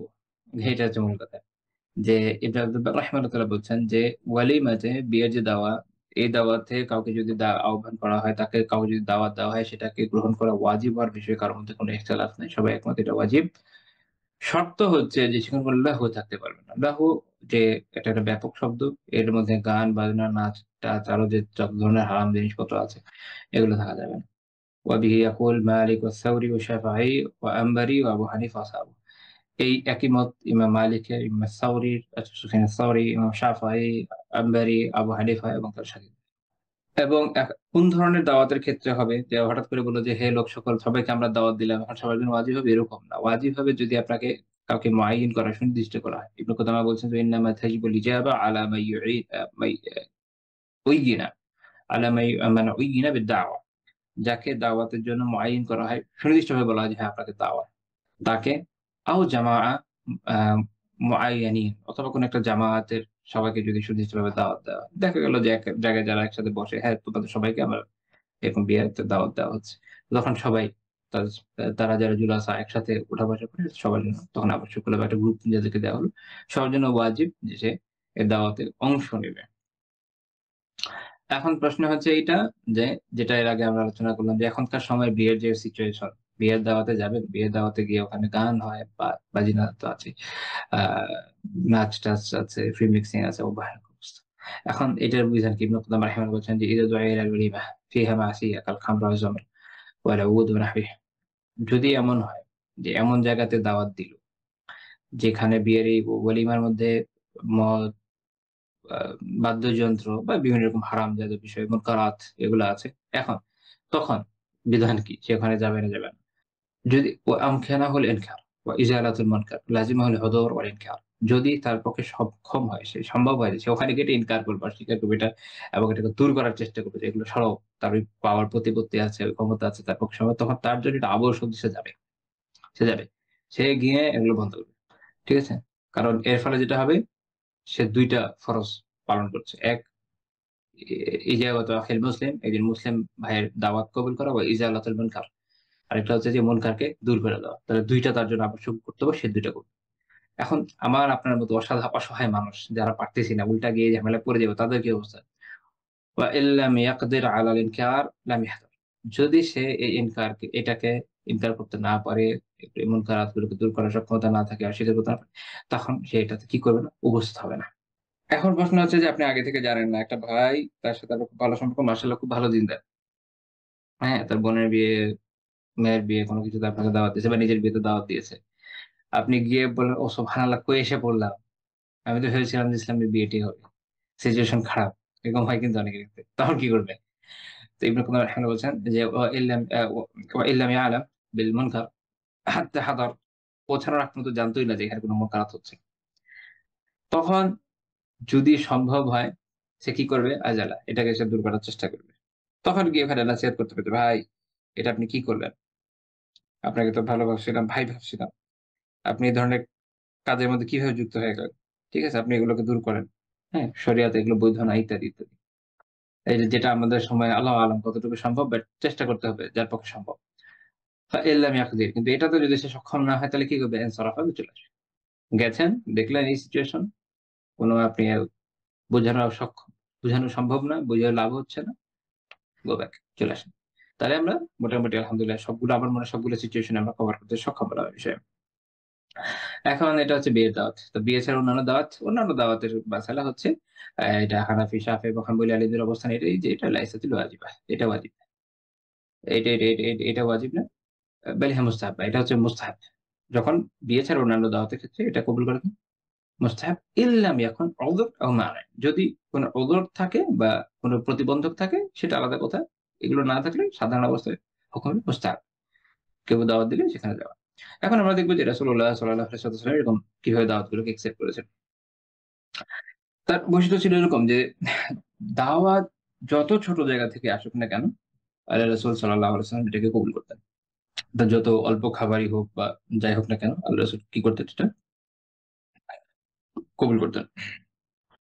যেমন সহিহ বুখারীর ২৫৬৮ নম্বর হাদিসে আবু হুরায়রা রাদিয়াল্লাহু আনহু বলছেন যে আ আম আ রাসূলুল্লাহ সাল্লাল্লাহু আলাইহি ওয়াসাল্লাম নিজে এরকম বলেছেন যে লাউ দুঈতু ইলা যিরা' আও কুরা' লাআজিবতু। যদি আমাকে যে চতুষ্পদ জন্তুর হাতা-পায়া এগুলো খাওয়ার জন্য ডাকা, মানে আপনার এই পার্ট এখানে আল্লাহ রাসূল সাল্লাল্লাহু আলাইহি ওয়াসাল্লাম এটা খুব পছন্দের খাবার ছিল। সেটা হচ্ছে চতুষ্পদ জন্তুর চতুষ্পদ ৪ টি অ্যাকচুয়ালি পা। তো এটার যে এই আ কাঁধ থেকে নিচের যে অংশ, এই পার্টটা সাধারণত খুব টেস্টি হয়। এটাতে খুব ভালো, ভালো খাবার মাংস থাকে। আচ্ছা, আরেকটা একদম পায়ের জায়গাটা, খুর, এটা বেসিক্যালি হয়তো কোন কাজের না। তো এই ২ টার ক্ষেত্রে উনি বলছেন যে যদি এইটার জন্য দেওয়া হয়, ইলা যিরা' আও করা', সবচেয়ে ভালোটার কথাও তিনি বলছেন যে যদি ওইটার জন্য দাওয়াত দেওয়া হয়, তাও যেমন এটা কবুল করব। যদি সবচেয়ে নিকৃষ্ট যেটা পার্ট আছে পশুর, সেটার জন্য, খাবারের জন্য দাওয়াত দেওয়া হয়, তো এটা নিকৃষ্ট বলতে কি, একটু কম দামি বা তুচ্ছ। এটা আসলে তেমন মানুষের ওই সময় খেত না। তো এটার জন্য যদি দাওয়াত দেওয়া হয়, তাও যাবে। এটাতে উনি আসলে বোঝাতে চাচ্ছেন যে আ দাওয়াত কবুল করার গুরুত্বটা। যে এই ধরনের জায়গায় যদি দাওয়াত দেয়, আমি দাওয়াতকে কবুল করব। এটাকে আমি নেগেট করব না। এবং এটা তার জীবনের আদর্শের মধ্যেই আছে। যে এমনকি কোন দাসও যদি দাওয়াত দিতেন, তিনি এটা কবুল করতেন। আনাস রাদিয়াল্লাহু তাআলা বর্ণনা করেছেন, সহিহ মুসলিমের হাদিস, ২০২১ নম্বর হাদিস, যে কান্না খাইয়াতান দাআ রাসূলুল্লাহ সাল্লাল্লাহু আলাইহি ওয়াসাল্লাম লিতাআমিন সানাআ। একবার একজন দর্জি, তিনি রাসূলুল্লাহ সাল্লাল্লাহু আলাইহি ওয়াসাল্লামের কে খাবারের জন্য দাওয়াত দিলেন। উনি দর্জি ছিলেন এবং গোলাম ছিলেন। তো আল্লাহ রাসূল তাকে ওখানে গেলেন, দাওয়াতে কবুল করতে চলে গেলেন। উনি কিন্তু ওই সময় অবশ্যই শাসক মদীনার। কিন্তু সেখানেও এই কয়েকজন সাধারণ ব্যক্তি যখন দাওয়াত দিয়েছে, তিনি কিন্তু গেলেন ওই দাওয়াত খাওয়ার জন্য। তো তিনি সেই যিনি দর্জি যার কাছে গেলেন, তিনি আ আপনার রুটি, রুটি দিলেন এবং আ উনি একটা খাবার আরকি দিলেন। তো দেওয়ার পরে সেটার মধ্যে আ দুব্বা ছিল। দুব্বা ইয়ানি লাউ। তো রাসূলুল্লাহ সাল্লাল্লাহু আলাইহি ওয়াসাল্লাম সেখান থেকে খুঁজে, খুঁজে ওই দুব্বার বা টুকরাগুলো নিয়ে, নিয়ে খাচ্ছিলেন। এখন উনি আ সেই দর্জি যিনি, তিনি খাবার যে দিলেন, দিয়ে তিনি কি করলেন? তিনি তার নিজের কাজে চলে গেলেন। তো এই হাদিসে আমরা একটা জিনিস দেখলাম যে একজন আ ব্যক্তি তিনি রাসূলুল্লাহ সাল্লাল্লাহু আলাইহি ওয়াসাল্লামকে দাওয়াত দিয়েছেন, তাকে খাবার দিয়েছেন এবং খুবই সাধারণ মানের খাবার। দিয়ে তিনি তার নিজের কাজে চলে গেছেন। রাসূলুল্লাহ সাল্লাল্লাহু আলাইহি ওয়াসাল্লাম তার নিজের মতো তার যে খাবার ওখান থেকে নিয়ে খাচ্ছেন। তো এটার মধ্যে অনেকগুলো ফাওয়ায়েদ, অনেকগুলো ফায়দা পাওয়া যায়। আলিমরা বিভিন্ন ফায়দা এখান থেকে বের করেছেন। যেমন একটা হচ্ছে দর্জি পেশা যে বৈধ এটা এই হাদিস থেকে জানা যায়। অনেকের মধ্যে পড়ে যেটা জানার কি আছে? আছে অবশ্যই আছে। কোন পেশা বৈধ না বৈধ এটা আমরা কিভাবে জানবো শরিয়া না জানালে? আচ্ছা। ২ নম্বর হচ্ছে যে যিনি সম্ভ্রান্ত ব্যক্তি, যিনি শাসকও, তিনি তার নিম্ন শ্রেণীর ঘরের মানুষের খাবার খেতে বা দাওয়াত কবুল করতে পারেন। এটা এখান থেকে বোঝা গেল। এতে কোনো সমস্যা নেই। খাদিম এর সাথে এক পাত্রে খাওয়া যায়। সেটা এখানে বোঝা যায়। আ কারণ ওই সময় আনাস রাদিয়াল্লাহু তাআলা উনার সাথেই ছিলেন। এক পাত্রে খাবার দিয়েছে উনি খেয়ে ফেলেছেন। তো তাহলে খাদিমের সাথে নিজের যিনি খাদিম তার সাথে এক পাত্রে খাওয়ার মধ্যে কোনো সমস্যা নেই এবং এটা ভালো। আমরা রাসূলুল্লাহ সাল্লাল্লাহু আলাইহি ওয়াসাল্লামের বিনয়কে এখানে দেখি। কি পরিমাণ বিনীত হলে এত বড় মর্যাদা থাকার পরও যে কারো ঘরে এরকম দাওয়াত দিয়ে শুনে চলে গিয়েছেন। এবং সামান্য দাওয়াত হলে যে কবুল করা যায় সেটা এখান থেকে বোঝা যাচ্ছে। কারণ দাওয়াত তো দাওয়াতই। এটা মানে এই চিন্তা করার কোনো প্রয়োজন নাই যে কে কত বড় দাওয়াত দিল, কে কত ভালো জায়গায় দিল। এখন কিন্তু এটা মানুষ কাউন্ট করে না? ধরেন আপনার কাছে কয়েকটা দাওয়াত এসছে আমরা অনেক সময় কাউন্ট করা শুরু করব যে এইটা হচ্ছে যে একটা 3 স্টার হোটেলের বুফের দাওয়াত, আরেকটা হচ্ছে ঘরের মধ্যে দাওয়াত। আরে তো কতই খাই। 3 স্টার টা খেয়েছি। আর 4 স্টার টা খেয়েছি। তো এইভাবে আমরা একটা ইয়ে করি। সম্ভব হলে সবগুলো দাওয়াতের অপশন নেওয়া উচিত। যদি অন্য কোনো ওজোর থাকে যাওয়া উচিত। মানে এইভাবে একদম আ এটা একটা বস্তুগত কম্পারিজন এর মধ্যে আমরা আসলে চলে যাই। আমার মনে হয় এই বিষয়টা এভয়েড করা উচিত। বরং দাওয়াতকে কবুল করা যেহেতু একজন মুসলিমের হক, এটাকে আদায়ের লক্ষ্যে যখন আপনি যাবেন, আপনি ইনশাআল্লাহ তাআলা সওয়াব পাবেন। বৈধ জায়গায় অবশ্যই। এবং আমরা দেখছি যে রাসূলুল্লাহ সাল্লাল্লাহু আলাইহি ওয়াসাল্লাম সামান্য ধরনের দাওয়াতও কবুল করেছেন। আমাদের সমস্যা হয় কি? যেমন মনে করেন এটা তো আমি দেখেছি বিভিন্ন সময়ে যে দাওয়াত পেয়েছে কোনো এক জায়গায় ধরেন গেল, আচ্ছা দুপুরে খাবে, রাতে খাবে। আবার আমাদের কিন্তু ট্র্যাডিশন আছে জানেন কিনা? যে দুপুরের দাওয়াত হলে সকাল থেকে খাওয়া বন্ধ করে দিবে। ৭ঃ০০ র সময় খেয়ে আর খাবো না। দুপুরে দাওয়াত আছে। আচ্ছা তারপরে যাবে সেখানে খাবে। তার মানে কি ওই যে চতুষ্পদ যন্ত্রের মতো খাওয়া। অনেক খেতে হবে যেন পেট খালি রাখবে। তারপর সেখানে যাবে আ এখন দেখা গেল সেখানে খাবার খুব বেশি নরমাল ধরনের হলো। মন মেজাজ খারাপ হয়ে গেল। কি দিল, কি দিল? ইত্যাদি, ইত্যাদি। এখন দেখেন যে রাসূলুল্লাহ সাল্লাল্লাহু আলাইহি ওয়াসাল্লাম কত সাধারণ ধরনের খাবার খাচ্ছেন। রুটি, লাউয়ের তরকারি। হুম? আমাদের সমাজে তো আমরা এটা মনেও করব না যে কাউকে এটা দিয়ে দাওয়াত দেওয়া যায়। এটাই। আ যত সম্ভব সিম্পল থাকা উচিত। এটা চেষ্টা করি। আল্লাহ আলাম কতটুকু পারি। বাট অনেক সময় দেখা যায় যে এরকম কোথাও কেউ ইয়ে করলে বলে দিই, "ভাই অহেতুক অনেক কিছু করার দরকার নেই।" আমি নিজে পার্সোনালি অনেক বেশি তরকারি খেতে পারি না। অনেকে আছে আলহামদুলিল্লাহ অনেকগুলো খেতে পারে, আমি পারি না। আমি ১ টা ২ টা তরকারি খেলে আমার চলে যায়। আমি এর বেশি নিতেও পারি। দিয়ে রাখলে দেখা যাবে টেবিলে পড়ে থাকবে, আমি খেতে পারব না। তো আমি আগে থেকে বলি যে, "ভাই এত এত কিছু করার দরকার নেই। আপনি ১ টা ২ টা তরকারি করেন। আমি আসলে বেশি খেতেও পারি না। বাসায় যা খান খাওয়ার সমস্যা নেই।" এই ধরনের কোন মুশাক্কাত নেওয়ার, নিজের উপর কাঠিন্য ডেকে আনার কোন প্রয়োজন নেই। আমরা দাওয়াতকে কঠিন করার কারণে একজন আরেকজনকে দাওয়াত দিতে ভয় পাই। এবার আমি নিজেও ভাবি। আমি যখন কাউকে দাওয়াত দিব, কারণ আমি যাই চিন্তা করি না কেন, আরেকজন তো এই চিন্তা করবে না। তার অনেক চিন্তা থাকবে যে কি হবে? এই লাগবে, ওই লাগবে, এই লাগবে, এই লাগবে। ইভেন নিজেদের ফ্যামিলি মেম্বারদের দিতে গেলেও কিন্তু এরকম সমস্যা আমরা ফেস করি। অথচ বিষয়টা যদি সহজ হতো, তাহলে কত সোজা হতো। যে কেউ যেকোনো সময় চলে আসতো বাসায়। আমরা যা খাচ্ছি তাই খেত। বা আমরা কোথাও যেতাম, তারা যা খাচ্ছে তাই খেতাম। কোন ধরনের কোন লৌকিকতা থাকতো না। আমাদের মধ্যে রিলেশনটা অনেক ভালো হতো। আমরা এসব লৌকিকতার মাধ্যমে আমাদের রিলেশনটা অনেক খারাপ করে ফেলেছি। এবং এটা এই পর্যায়ে চলে গেছে যে আমাদের দেশে মানুষ বিয়ে বাড়িতে খাবার নিয়ে মারপিট করে তাদের বিয়ে ভেঙে যাচ্ছে, মানুষ খুন হয়ে যাচ্ছে নিহত। মানে সিরিয়াসলি ওই আয়াতটা ওই যে একটু আগে যেটা বললাম ওটা আবার খেয়াল করেন। ওখানে আবার ফেরত গিয়েছে আমাদের জাতির মানুষজন। চতুষ্পদ জন্তু খাবারের জন্য মারপিট খাবারের জন্য মারপিট করে। এমনকি আপনি দেখবেন চতুষ্পদ জন্তুরা অনেক সময় খাবারের জন্য নিজের সন্তানকেও গুঁতো দেয় বা তাকে লাথি দেয়, দূরে সরিয়ে দেয়। খাবারের জন্য ফাইট করে। এটা তো মানবীয় বৈশিষ্ট্য ছিল না। কিন্তু এই দানবীয় এবং জন্তু টাইপের যে বৈশিষ্ট্য এটা এখন আমাদের মধ্যে চলে আসে। আল্লাহ হেফাজত করুন আল্লাহ তাআলা। আমাদের অবস্থাকে শুধরায় দেন আমিন। আচ্ছা এখানে আরেকটা বিষয় আছে। এই হাদিসে আরো দেখা যায় যে আ আনাস রাদিয়াল্লাহু তাআলা তিনি আ রাসূলুল্লাহ সাল্লাল্লাহু আলাইহি ওয়াসাল্লামকে পরিবেশন করেছেন। এটার কোনো রেওয়ায়েত থেকে বোঝা যায়। তাতে এটা বোঝা গেল যে এক মেহমান আরেক মেহমানের পাতে খাবার দিতে পারে। এটা আবার অনেক জায়গায় অভদ্রতা মনে করে অনেকে। এটার অভদ্রতা কিছু নাই। খোদ আল্লাহ রাসূল তার সাহাবীরা যা করেছেন সেটাই ভদ্রতা। এর বাইরে যা আছে ওগুলোও সব কি? ওগুলো অভদ্রতা। আমাদের ভদ্রতার মানদণ্ড তো এই জায়গায়। এবং এখানে আরেকটা জিনিস আমরা জানলাম সেটা হচ্ছে যে মেজবান চাইলে মেহমানের সাথে শরিক নাও হতে পারে, এটা বৈধ, এটা জায়েজ, কোনো সমস্যা নেই। কোনো কারাহাতও নেই, অপছন্দনীয়তাও নেই। হ্যাঁ, যদি আ মেহমান চায় যে আসেন বসেন এবং তার কোনো বিশেষ কোনো সমস্যা না থাকে তার বসাটাই ভালো, ওটাই মুস্তাহাব। কিন্তু এমনিতে এটা জায়েজ, মেজবানের কোনো কাজ আছে চলে যাচ্ছে। দেখেন এখানে কোনো লৌকিকতা নাই। এটাই আল্লাহ রাসূল সাল্লাল্লাহু আলাইহি ওয়াসাল্লামের তাওয়াজু। ওয়াল্লাহি আপনি এরকম কই পাচ্ছেন? এমন বিচিত্র অবস্থা হয়েছে আমাদের সোসাইটির যে একটা মানুষ যে নিজেকে মনে করেন যে দিনের রাহবার মনে করে, এমন ধরনের মানুষ কোন একটা জায়গায় ধরেন গেছে দাওয়াতে। ইভেন দাওয়াতেও যায়নি। কারো একটা প্রতিষ্ঠানে এমনি ঢুকে গেছে যেহেতু বড়সড় মানুষ। তো তার আতিথেয়তার ব্যবস্থা করা হয়েছে, মাশাআল্লাহ, খেয়েছে-টেয়েছে, সব ঠিক আছে। কিন্তু যেহেতু ওখানকার দায়িত্বশীল কোন ব্যক্তি তাদের দায়িত্ব রেখে তার সাথে দেখা করতে আসছে না, এইজন্য তার এত খারাপ লেগেছে। আর এরকম অহংকার, আলিয়াযুবিল্লাহ, যে অন্য জায়গায় গিয়ে মাহফিলে বয়ান করা শুরু করেছে, অমুক এলাকার মানুষ, অমুক প্রতিষ্ঠানের ভালো না, ইত্যাদি, ইত্যাদি। এখন এর বিপরীতে আপনি আল্লাহ রাসূলকে দেখেন। নাই আসতে পারে। কি যায় আসে? এটা মানুষের কাজ আছে, কাজ করবে না। আমি মনে হয় এর আগে আপনাদেরকে বলেছি। বিনয়ের একটা সংজ্ঞা আমরা আমাদের সমাজে তৈরি করেছি। আমরা একটা পারসেপশন আমরা তৈরি করেছি। এটা ইসলামিক। আমি মনে হয় এর আগে আপনাদেরকে বলেছি। বিনয়ের একটা সংজ্ঞা আমরা আমাদের সমাজে তৈরি করেছি। আমরা একটা পারসেপশন আমরা তৈরি করেছি। এটা ইসলামিক। দেখা গেছে ওই বিনয়টাই অহংকার হয়ে গেছে। আ অহংকারের একটা সংজ্ঞা আমরা সমাজে তৈরি করেছি। যার একটা বড় অংশ অ্যাকচুয়ালি অহংকার না, ওটা বিনয় ছিল স্বাভাবিকভাবে। কিন্তু আমরা মনে করছি ওটাই অহংকার। আর যেটা আমরা মনে করছি বিনয়, দেখা যাচ্ছে যে এটা আসলে বিনয় না, স্বাভাবিকভাবে এটা অহংকার। এভাবে সবকিছু উল্টে-পাল্টে গিয়েছে আমাদের। আল্লাহ তাআলা আমাদেরকে শুধায়। লা ইলাহা ইল্লাল্লাহ। তারপর দেখেন যে আ আরেকটা ঘটনা আমরা দেখব এরপরে। তিনি আ ইভেন একজন ইহুদির দাওয়াতও কবুল করেছিলেন তার মন রক্ষা করার জন্য। আমরা এটা পরে দেখব ইনশাআল্লাহ, মাসআলা যে আহলে কিতাব বা কুফারদের দাওয়াত কবুল করার বিষয়টা।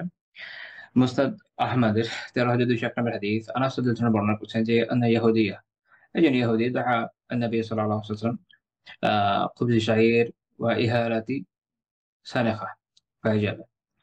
রাসূলুল্লাহ সাল্লাল্লাহু আলাইহি ওয়াসাল্লামকে জবের রুটি এবং তেলযুক্ত বাসি এক ধরনের খাবার এটার দাওয়াত দিলেন এক ইহুদি। তো বাসায় তেমন কিছু নাই। আমি আবারও বলেছি, দেখেন যে লৌকিকতা নেই আল্লাহ রাসূলের ভিতরে। খাবার যা আছে ওকে, দাওয়াত দিয়েছে, হালাল খাবার। খাবো, সমস্যা নেই। উনি চলে গেছে।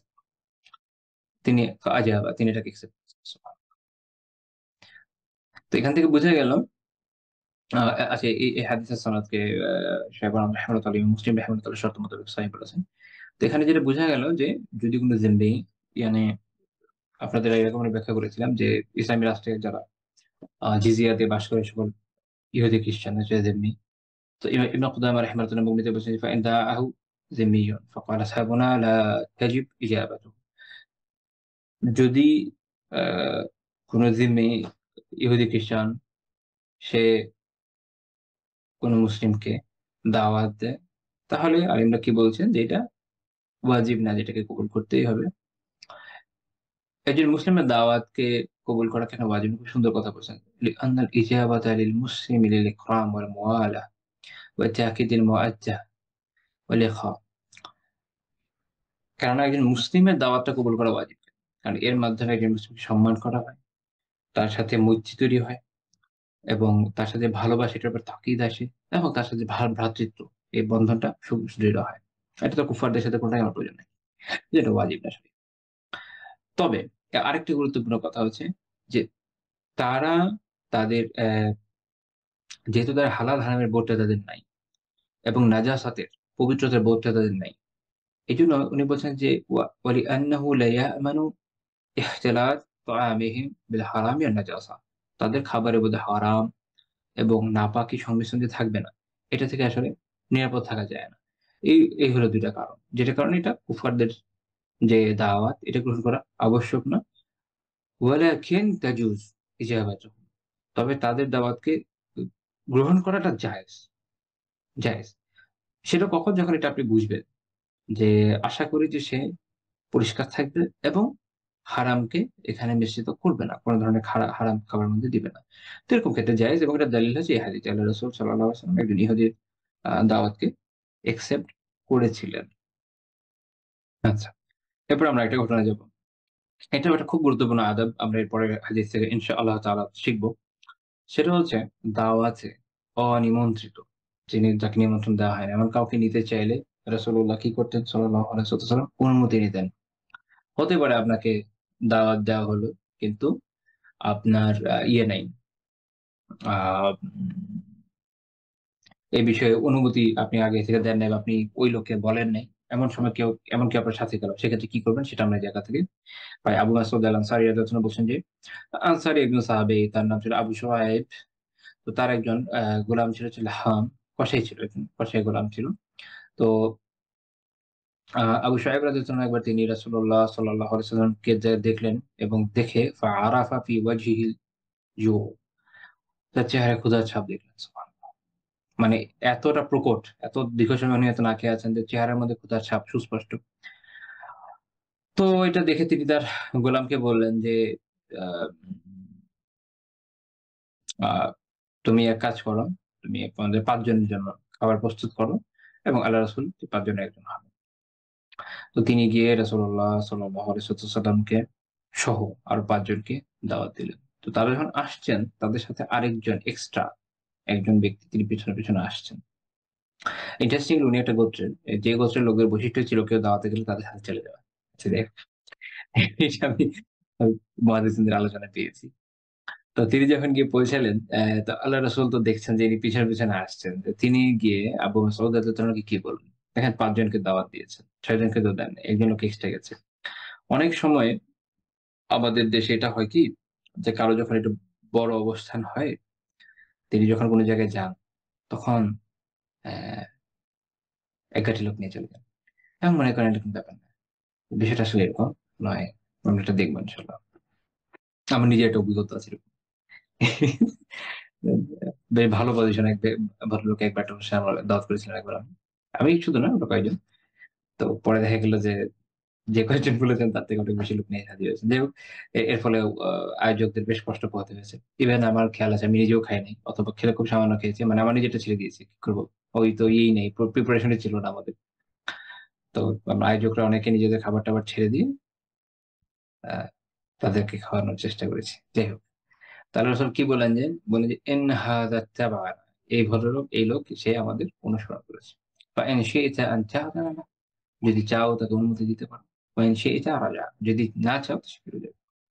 অর্থাৎ এটা ইখতিয়ার, দাওয়াতদাতার। যে চাইলে রাখো, না চাইলে নেই। লৌকিকতার কিছু নাই। কারণ তোমার কাছে খাবার আছে কিনা হুনুস। তো তিনি আবু মাসউদ রাদিয়াল্লাহু আনহু বললেন যে, "লা না, বাল আযানাল্লাহ ইয়া রাসূলুল্লাহ।" বরং আল্লাহ রাসূল আমি তাকে অনুমতি দিব। তো তিনি তাকে খাওয়ার অনুমতি দিলেন। সহিহ মুসলিমের ২০৩৪ নম্বর হাদিস।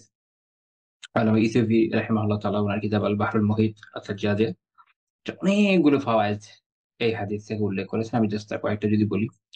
একটা হচ্ছে, উম এখান থেকে বোঝা গেল যে কেউ যদি কারো জন্য খাবার প্রস্তুত করে, এটা তার ইখতিয়ারের বিষয় যে সে চাইলে সে ব্যক্তিকে তার নিজের স্থানে নিজের বাসায় দাওয়াত দিয়ে এনে খাওয়াতে পারেন, অথবা এই খাবারটা তার কাছে পৌঁছে দিতে পারেন। ২ টাই বৈধ। ২য় বিষয় হচ্ছে, কেউ যদি কাউকে দাওয়াত দেন, মুস্তাহাব হচ্ছে যে যদি তার সাথে তার আ আখাস যারা, তারা খুব ক্লোজ লোক যারা, তারা আশেপাশে থাকে বা তার একই মজলিসে যারা ওঠা-বসা করে, তারা যদি ওই সময় থাকে তাদেরকে দাওয়াত দেওয়া, বা সাথে না থাকলেও তাদেরকে মিলে দাওয়াত দেওয়া, এটা মুস্তাহাব। এটা একটা ভালো বিষয়। এবং এটা আসলেও ভালো। দেখবেন যে আপনার সাথে যদি আপনার খুব পছন্দের লোকজন সহ দাওয়াতে যায়, আপনার নিজেরই মন ভালো হয়ে যাবে। তো এটা শরিয়া মুস্তাহাব হিসেবে কাউন্ট করছে। এবং এরপরে একটা জিনিস এখান থেকে আমরা দেখলাম যে রাসূলুল্লাহ সাল্লাল্লাহু আলাইহি ওয়াসাল্লাম প্রায়শই অ্যা ক্ষুধার্ত থাকতেন। সুবহানাল্লাহিল আযীম ওয়া বিহামদিহি। উম্মার তো এখন খাবারের অভাব। বিশেষ করে যাদের অনেক সম্পদ আছে। তারা যে এভাবে খাবার খেয়ে অপচয় করে, বলে বোঝানোর মতো না। অনেকে মনে করে যে মুসলিম উম্মার কাছে এই নেই, সেই নেই। আসলে এগুলো ভুল কথা। সবচেয়ে দামি যা আছে সব আমাদের কাছেই আছে। আ সেটা তেল বলেন, গ্যাস বলেন, সোনার খনি আছে, আরো অনেক কিছু আছে। আ প্রাকৃতিক দিক থেকেও সবচেয়ে সুন্দর দেশগুলো আমাদের হাতে একরকম। যদি বরফকে আপনি সৌন্দর্য ধরেন ওটা আলাদা কথা। এমনিতে যেগুলোতে উৎপাদন কম, এইসব অঞ্চলগুলো আমাদের সাথে। আল্লাহ তাআলা সব দিয়েছেন, কি দেননি? যেটা নাই সেটা হচ্ছে দ্বীনের শিক্ষা, যেটা হচ্ছে দ্বীনের আমল। যদি এটা থাকতো, তাহলে অনেক কিছু পরিবর্তন হতো। যাই হোক, তারপরে এখানে আমরা একটা আ শিক্ষা এখানে দেখি, সেটা হচ্ছে আ যিনি ইমাম, যিনি শাসক, যিনি সম্ভ্রান্ত তিনি তার থেকে নিম্নমানের যে কারো দাওয়াত কবুল করতে পারেন। এটা একটা শিক্ষা পাওয়া গেল। আরেকটা হচ্ছে যে যদি কয়েকজনের জন্য খাবার প্রস্তুত করা হয়, তাতে ১ জন ২ জন বেড়ে গেলেও এটা খাওয়ানো যেতে পারে, এতে কোন সমস্যা নেই। এরপরের পয়েন্ট হচ্ছে আ কেউ যদি আ কয়েকজনকে দাওয়াত দেয় বা কাউকে দাওয়াত দেয়, তাদের সাথে এক্সট্রা কেউ চলে আসে, তাহলে এটা মেজবানের এখতিয়ার। তিনি চাইলে তাকে দাওয়াত খাওয়াতে পারেন অথবা বলতে পারেন যে, "ভাই আমার পক্ষে হচ্ছে না, সরি।" এবং যদি হয় সুন্দর করে ফেরত চলে যাবে সেই ব্যক্তিও। এতে তার মন খারাপ করার কিছু নাই। কারণ তাকে দাওয়াত দেওয়াই হয়নি। আচ্ছা। আরেকটা বিষয় হচ্ছে এটা যে কেউ দাওয়াতে যাচ্ছে, তার সাথে আরেকজন যে যাবে, তাকে দাওয়াত দেওয়া হয় নাই। এই দাওয়াত যাকে দেওয়া হয় নাই, এমন ব্যক্তি যেন অনাহত, তার যাওয়াটা কি বৈধ কিনা? তাহলে আমরা এখান থেকে এই মাসালা নিয়েছি যে এটা বৈধ। তার যাওয়াটা বৈধ। যাওয়াটা বৈধ মানে ওখানে পর্যন্ত যাওয়াটা বৈধ। এরপর অনুমতি নিতে হবে। অনুমতি যদি পেয়ে যায় খাবে, অনুমতি না পেলে ফেরত চলে আসবে। কিন্তু যাওয়াটা বৈধ। যদি বৈধ না হতো তাহলে রাসূল সাল্লাল্লাহু আলাইহি ওয়াসাল্লাম তাহলে এই সাহাবীকে সাথে নিতেন না। তিনি তো পিছনে যাচ্ছেন। আল্লাহর রাসূল তো তাকে তখন না করে দিতেন হারাম হলে। বলে দিতেন যে, "তুমি চলে যাও। তোমার তো অনুমতি নাই, তোমাকে তো দাওয়াত দেয়নি।" কিন্তু এটা বোঝা গেল যে না, এটা এরকম না, কোনটা জায়েজ, যেতে পারেন। আরেকটা বিষয় বোঝা গেল যে কেউ যদি এভাবে আপনার সাথে লেগেও যায়, তাকে আপনার ফিরে দেওয়া উচিত না। সাথেই নিয়ে যাওয়া, সমস্যা নেই। যে চলেন কি ট্রাই করে দেখি, যদি খাওয়ায় খাওয়াবে, না করে চলে আসবেন, সমস্যা কি? এটা আমরা এখান থেকে দেখলাম। আচ্ছা। এরপরের পয়েন্ট আমাদের আলোচ্য বিষয়। তিনি কখনো রাসূলুল্লাহ সাল্লাল্লাহু আলাইহি ওয়াসাল্লাম দাওয়াত ছাড়াই মেহমান হতেন। এটাও একটা খুব গুরুত্বপূর্ণ একটা বিষয়। সহিহ মুসলিমের ২০৩৮ নম্বর হাদিস, আবু হুরায়রা রাদিয়াল্লাহু আনহু বলছেন যে একবার রাসূলুল্লাহ সাল্লাল্লাহু আলাইহি ওয়াসাল্লাম দিনে বা রাতে একসময় বের হলেন। ফাইদা হুয়া আবি বকর ওয়া ওমর। তো তখন তিনি পেলেন আবু বকর এবং ওমর রাদিয়াল্লাহু আনহু। রাসূল জিজ্ঞেস করলেন যে আমা আখরাজাকুমা মিন বুয়ুতিকুমা হাযিহি সাআহ। এই বেলায় কোন জিনিস তোমাদের উভয়কে বের করে নিয়ে আসলো? মানে কেন তোমরা দুজন ঘর থেকে বের হলে এরকম সময়? বের হওয়ার সময় নেই, এরকম একটা টাইম। তারা বললেন যে ক্ষুধা। আবু বকর এবং ওমর রাদিয়াল্লাহু আনহু মতো মানুষ। আবু বকর রাদিয়াল্লাহু আনহুকে আল্লাহ তাআলা যথেষ্ট সম্পদ দিয়েছেন। এটা দিনের জন্য এবং উনি এভাবে ব্যয় করেছেন যে নিজে ক্ষুধার্ত হয়ে গেছেন। রাইট? তো এটা আমি বলি যে উনারা দুনিয়াকে কিভাবে কামাই করেছেন? দুনিয়া তো ছেড়ে বসে থাকেন নাই। কিন্তু দুনিয়াকে অন্তরে লাগতে দেন নাই। এবং আল্লাহর রাস্তায় এভাবে ব্যয় করেছেন, ভয় করেন নাই, অভাবের ভয় করেন নাই। অ্যাজ এ রেজাল্ট এই উচ্চ মর্যাদা তারা লাভ করেছেন। যেটা আমাদের মধ্যে নাই। তখন আল্লাহ রাসূল বলেন যে, "ওয়া আনা ওয়াল্লাযী নাফসি বিয়াদিহি আখরাজানি আল্লাযী আখরাজাকুম।" তুমি যে আল্লাহর কসম, যে সত্তার হাতে আমার প্রাণ, তার কসম যে যা তোমাদেরকে বের করেছে অর্থাৎ খোদা, তা আমাকেও তাই বের করেছে। তো তারপর বললেন যে, "তো ওঠো।" তারপর তাদেরকে নিয়ে একজন আনসার সাহাবীর কাছে বাড়িতে গেলেন। তো সেখানে তার স্ত্রীকে পেলেন। অর্থাৎ ওই সাহাবী বাসায় ছিলেন না, স্ত্রী ছিলেন। স্ত্রী বললেন যে, "মারহাবান ওয়া আহলান।" স্বাগতম জানালেন। তো এখান থেকে মাসালা আরেকবার বের করেছেন যে কারো বাসায় যদি কেউ যায়, এমন কেউ যিনি ওই বাসায় প্রবেশ করবেন, এটা তার স্বামী অপছন্দ করবেন না। বৈধ মানে অপছন্দ করবেন না, পছন্দই করবেন। এরকম ব্যক্তি যদি যায়, গায়ের মাহরুম এবং যদি পর্দা লঙ্ঘনের ইস্যু না হয় এবং ক্ষতির কোনো ইস্যু না থাকে, তখন স্ত্রী তাকে আ বাড়িতে প্রবেশ করতে দিতে পারেন, এটা বৈধ। এবং পর্দা থেকে কথা বলা, স্বাগতম জানানো বৈধ।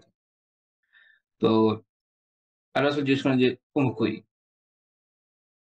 তো তখন সেই সাহাবীর স্ত্রী যিনি, তিনি বললেন যে তিনি আমাদের জন্য আ পানি আনতে গিয়েছেন।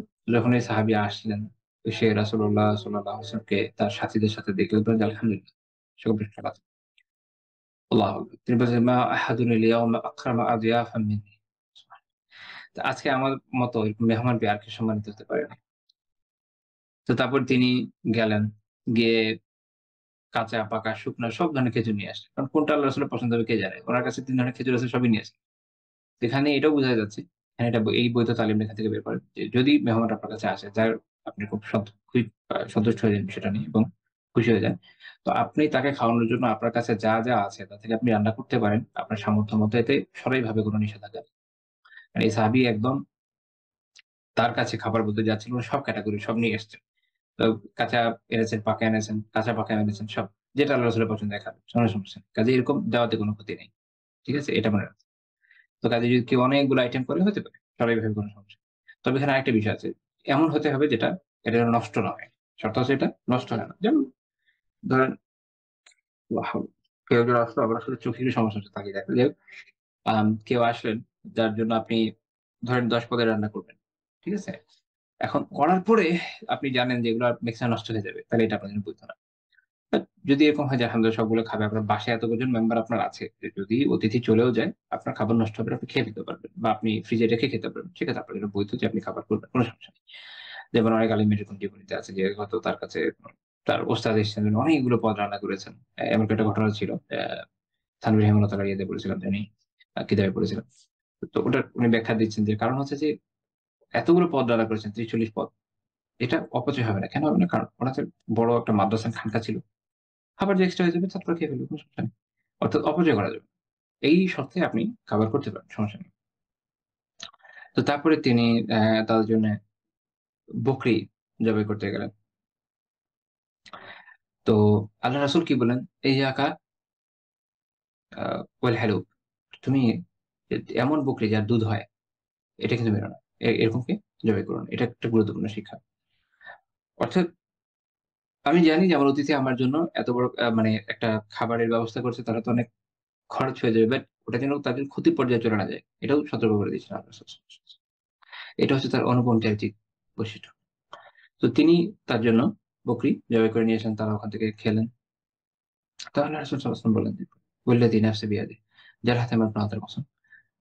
"লাতুসআলুন্না আন হাযা আন-নাঈম ইয়াওমাল কিয়ামাহ" অবশ্যই কিয়ামতের দিন এই নিয়ামতগুলো সম্পর্কে তোমরা জিজ্ঞাসিত হবে। তাহলে দেখেন যে খাবার খাচ্ছেন, এটার জন্য আল্লাহ তাআলার কাছে জিজ্ঞাসিত হবে। যেটা আপনি হালাল ভাবে খাচ্ছেন কিনা, কি পরিমাণ খাচ্ছেন, অপচয় করছেন কিনা, এই খাবারের মাধ্যমে আপনি যে শক্তি পেয়েছেন সেটা হালাল কাজে ব্যয় করছেন কিনা, এগুলো সব জিজ্ঞাসার বিষয়। সুবহানাল্লাহ।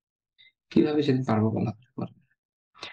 তো তিনি বললেন যে, "আখরাজাকুম মিন বুয়ুতিকুম আল-জু' তোমাদেরকে ক্ষুধা তোমাদের বাড়ি থেকে বের করে নিয়ে এসেছে। সুম্মা লাম তারজি'উ হাত্তা আসাবাকুম হাযা আন-নাঈম" যে এরপরে তোমরা ফেরত যাবার আগেই তোমরা এই নিয়ামত পেয়ে গেলে। সুবহানাল্লাহ। এটা আল্লাহ তাআলার মেহেরবানি। কোত্থেকে যে আসছে। আমরা যে খাবারের দোয়া পড়ি,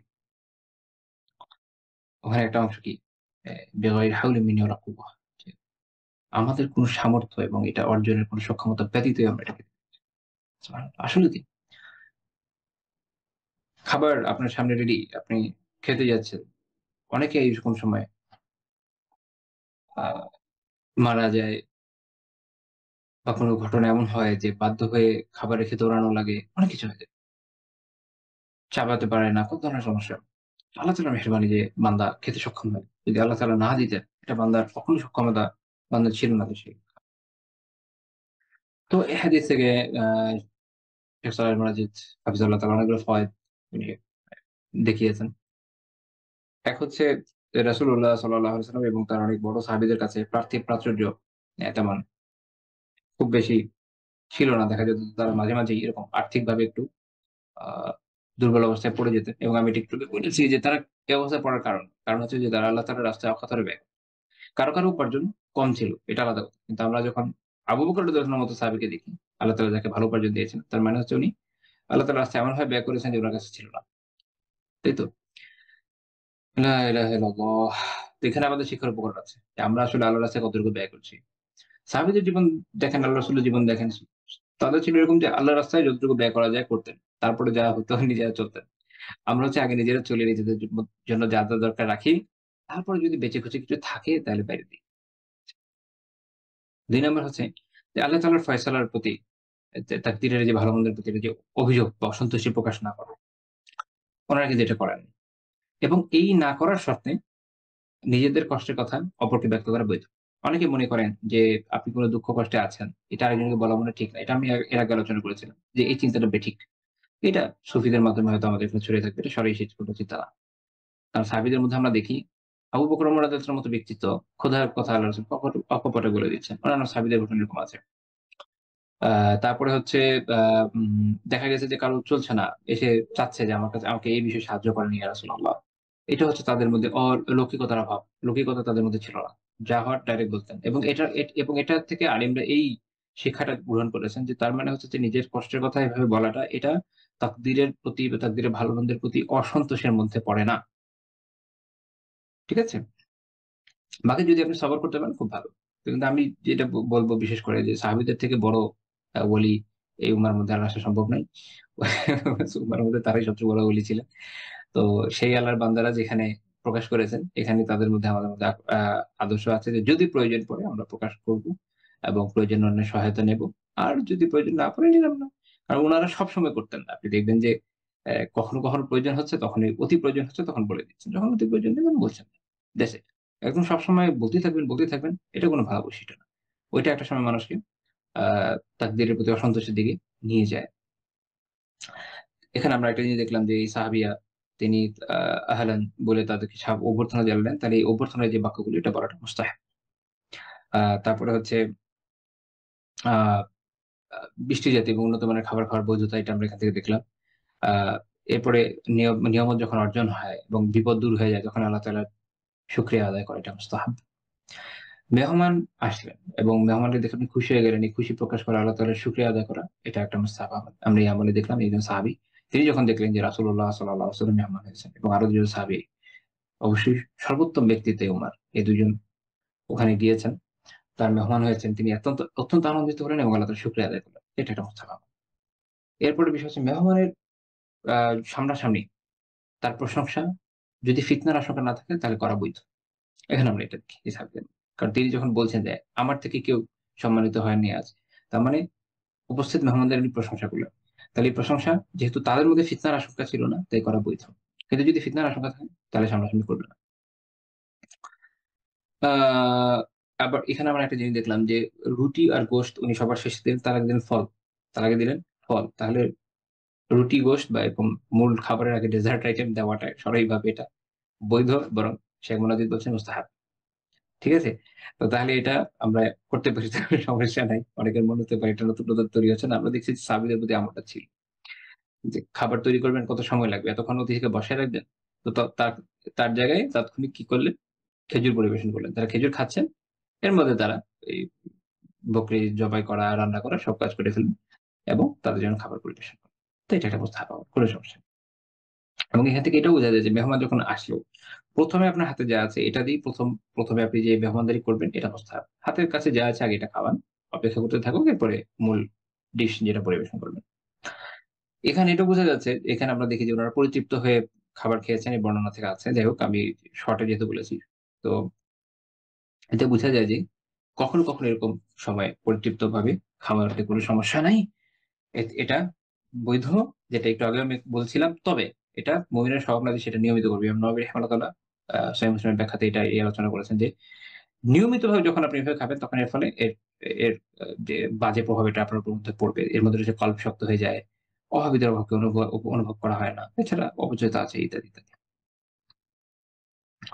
আচ্ছা। এরপরে আমরা আরেকটা বিষয়ে যাব। সেটা হচ্ছে যে আ রাসূলুল্লাহ সাল্লাল্লাহু আলাইহি ওয়াসাল্লাম তো সাহাবীদের কাছে যাওয়ার পর তারা এইভাবে তার আতিথেয়তা করলেন। তার কাছে যখন কেউ আসতেন, তিনিও একদম কখনো, কখনো খুবই উত্তম খাবার তার পক্ষে যেটা তার কাছে যা ছিল, তা দিয়ে আতিথেয়তা করতেন। লাকিদ বিন সাবরা রাদিয়াল্লাহু তাআলা আনহু তিনি বলছেন যে, "আমরা একটা প্রতিনিধি দলের সাথে আ আল্লাহর রাসূলের কাছে এলাম।" সুনান আবু দাউদের হাদিস ১৪২ নম্বর হাদিস। তো যখন তিনি তার কাছে গেলেন বাড়িতে, তখন আয়েশা রাদিয়াল্লাহু তাআলা আনহা ছিলেন, আল্লাহর রাসূল ছিলেন না। আয়েশা রাদিয়াল্লাহু তাআলা তাদেরকে এক ধরনের খাবার, এটাকে বলে আপনার খাজিরা। খাজিরা হচ্ছে আটা এবং গোশ দিয়ে তৈরি এক ধরনের খাবার। তো এটা তাদেরকে বানিয়ে তাদেরকে পরিবেশন করলেন। তো এখানে একটা বিষয় ওই যে আগের ঘটনার মতোই যে যদি পর্দা রক্ষা করা হয় এবং কোন ফিতনার আশঙ্কা না থাকে, তো এরকম ক্ষেত্রগুলোতে স্ত্রী নিজেও আতিথেয়তা করতে পারে। এটা অবৈধ নয়, যেটা আমরা একাধিক হাদিস থেকে জানি এবং আলিমরাও এরকম বলেছেন। তো যখন আল্লাহ রাসূল ফেরত আসলেন তিনি বললেন যে, "হাল আসাবতুম শাই" যে তোমরা কি কিছু খেয়েছো কিনা? আগে খোঁজখবর নিলেন। তাহলে এটা বোঝা গেল যে বাসায় যদি মেহমান আসে, আপনি এলেন, জানলেন যে বাসায় মেহমান আসে, তাহলে খোঁজ নিবেন যে আপনারা খেয়েছেন কিছু? কোন সমস্যা নাই। এটা আল্লাহ রাসূল সাল্লাল্লাহু আলাইহি ওয়াসাল্লাম নিজে করেছেন। তো তারা যখন বলছে, "হ্যাঁ, আমরা খেয়েছি কিছু।" তো তখন রাসূলুল্লাহ সাল্লাল্লাহু আলাইহি ওয়াসাল্লাম আবার নিজে এখন তাদের আতিথ্য করছেন। এখন আয়েশা রাদিয়াল্লাহু আনহা কিন্তু এক ধরনের খাবার দিয়েছেন যেটার মধ্যে আটা এবং গোশত ছিল। তাহলে এটা হালকা খাবার না, ভারী খাবার ছিল। কিন্তু তিনি আল্লাহ রাসূল নিজে আবার করতে চাইলেন তাদের জন্য।